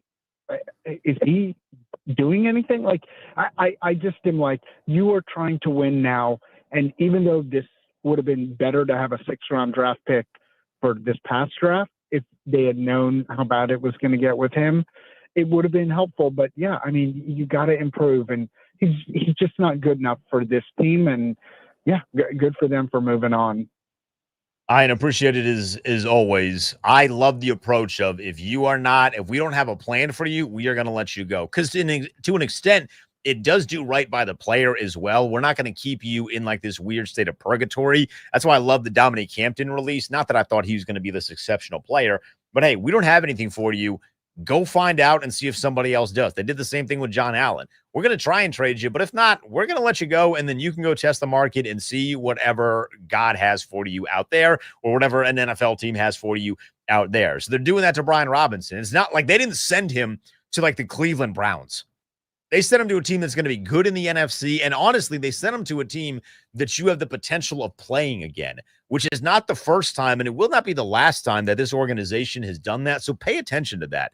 You know, we just had Tom in Columbia who got on and said it was all the offensive line, not Brian Robinson. You're not trading Brian Robinson to a team that you could potentially see again, and then theoretically you are planning to see again. They expect to be good. You expect to be good. You're not trading a guy to a team that you might see in the postseason because you think that guy's awesome. You have a certain feeling about him. You know how to stop him. You're not afraid of him. And to get a 6th-round pick in return, I think is a really good thing for Adam Peters. Wrapping up the calls here, Charlie is in College Park. Charlie, what's going on? Charlie, you there? Charlie is sounds not like there. he's It sounds like he's go-karting. Sounded like he was He might be mowing racing the to San lawn. Francisco to go see what Brian Robinson's up to there. I don't know what the good food spots are out there in San Francisco, but Charlie's racing out there. So Brian Robinson is gone. He is headed to the San Francisco 49ers. The Commanders get a 6th-round pick in return. If you want to jump in on this on the final few minutes of the show, 301-230-0980, 301-230-0980. You can also tweet me at the Denton Day. We will wrap things up on the other side. Plus, I got a couple of bets for you to make this weekend. We got week 0 of college football. I'm going to try and make you some money. It's the Kevin Sheehan Show with Denton Day sitting in for Kevin here on the Team 980. All right, here's what's happening on this Friday, August 22nd. As you may have heard, Brian Robinson has been traded to the San Francisco 49ers in exchange for a 2026 6th-round pick. Finally, we move on, and the big news we are all waiting for is Terry McLaurin, but we will let you know when that breaks right here on the Team 980. Malik Beasley, no longer the target of an NBA gambling probe, potentially opening free agency for one of the league's best shooters. Cowboys owner Jerry Jones made an appearance on the Michael Irvin podcast to give his side of the Micah Parsons saga. Jerry said he offered Micah a contract with the most guaranteed money in NFL history for a non-quarterback. The Baltimore Orioles are extending rookie catcher Samuel Basayo with an 8-year, $67 million contract extension. The 21-year-old is widely regarded as one of the best prospects in baseball and lands an extension less than 1 week after being called up to the big leagues. The Nats, they win 9-3 over the New York Mets. Shaky start for Mackenzie Gore as he pitches 4 1/3 innings. And after a couple of hit-by pitches and walks, the Nats bats got scorching hot. James Wood put it away with a 3-run bomb in the 8th. The Nats will take on the Phillies tonight. Cade Cavalli on the mound versus Taijuan Walker. First pitch at 6:45. Nats on deck with Charlie and Dave at 6:15. This update is sponsored by the Team 980 YouTube page. Just open the app, type in the Team 980, hit subscribe. Kevin Sheehan is live every day from 10 to 1, and you can catch Denton's office throughout all of football season. Don't forget to hit the like button whenever you do decide to join us. And don't forget to turn on notifications to stay up to date on all things DC sports. And that is what's trending.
Chris Russell takes over for me in a couple of moments here on the Team 980. I'm going to be back on the airwaves noon to 3 tomorrow on both 106.7 and the Team 980. We'll have more reaction to the news of the day. Brian Robinson traded to the San Francisco 49ers in exchange for a 6th-round pick in 2026.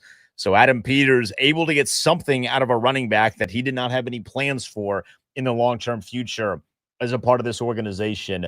Real quickly, we will squeeze one more call in here. Charlie is in College Park. Charlie, what's going on? What do you think of the Brian Robinson trade? Good afternoon. I don't like it. I knew this was coming when they didn't play him, and there was a lot of speculation. And of course, it's a juicy story. I think he's better than people think. He pounded for this team. Somebody said, well, he got shot. He was over that. He did well.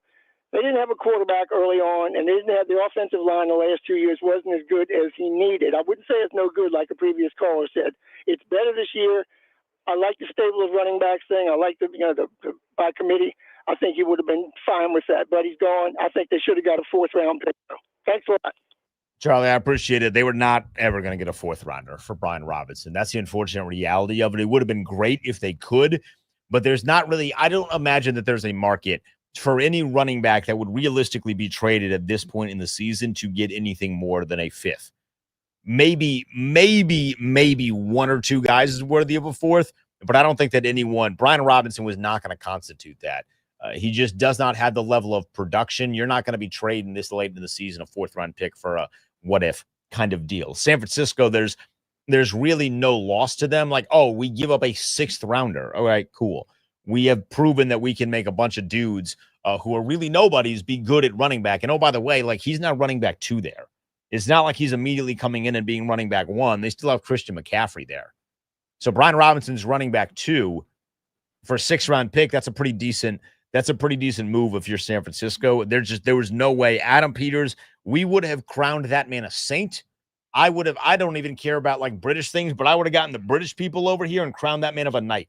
Like if he was able to get a 4th-rounder for Brian Robinson, it would have been out of this world. That was never going to happen. We got college football games this weekend. Week 0, we got Kansas State and Iowa State. I got one play in this one, Max. I can't say that it's a smell test pick. I do not have the authority to grant it as such. However, it does meet the criteria for a smell test pick. I'm going Iowa State covering the 3 technically on the road. This game's being played in Ireland, but I'm going Iowa State, who's a 3-point underdog right now, covering the 3.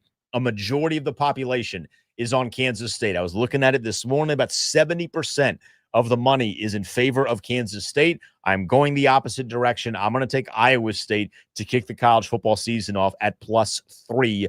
I think I'm back with Kevin on maybe Tuesday. I don't want to book myself here, but we're going to do a college football preview before the college football season. So I will be back in some capacity next week early, and then I'm here Wednesday through Friday. So you're going to get a lot of Dent Day next week. For Max, video producer Brian, the slew of great guests that we had, enjoy the weekend. Chris Russell is next on the Team 980.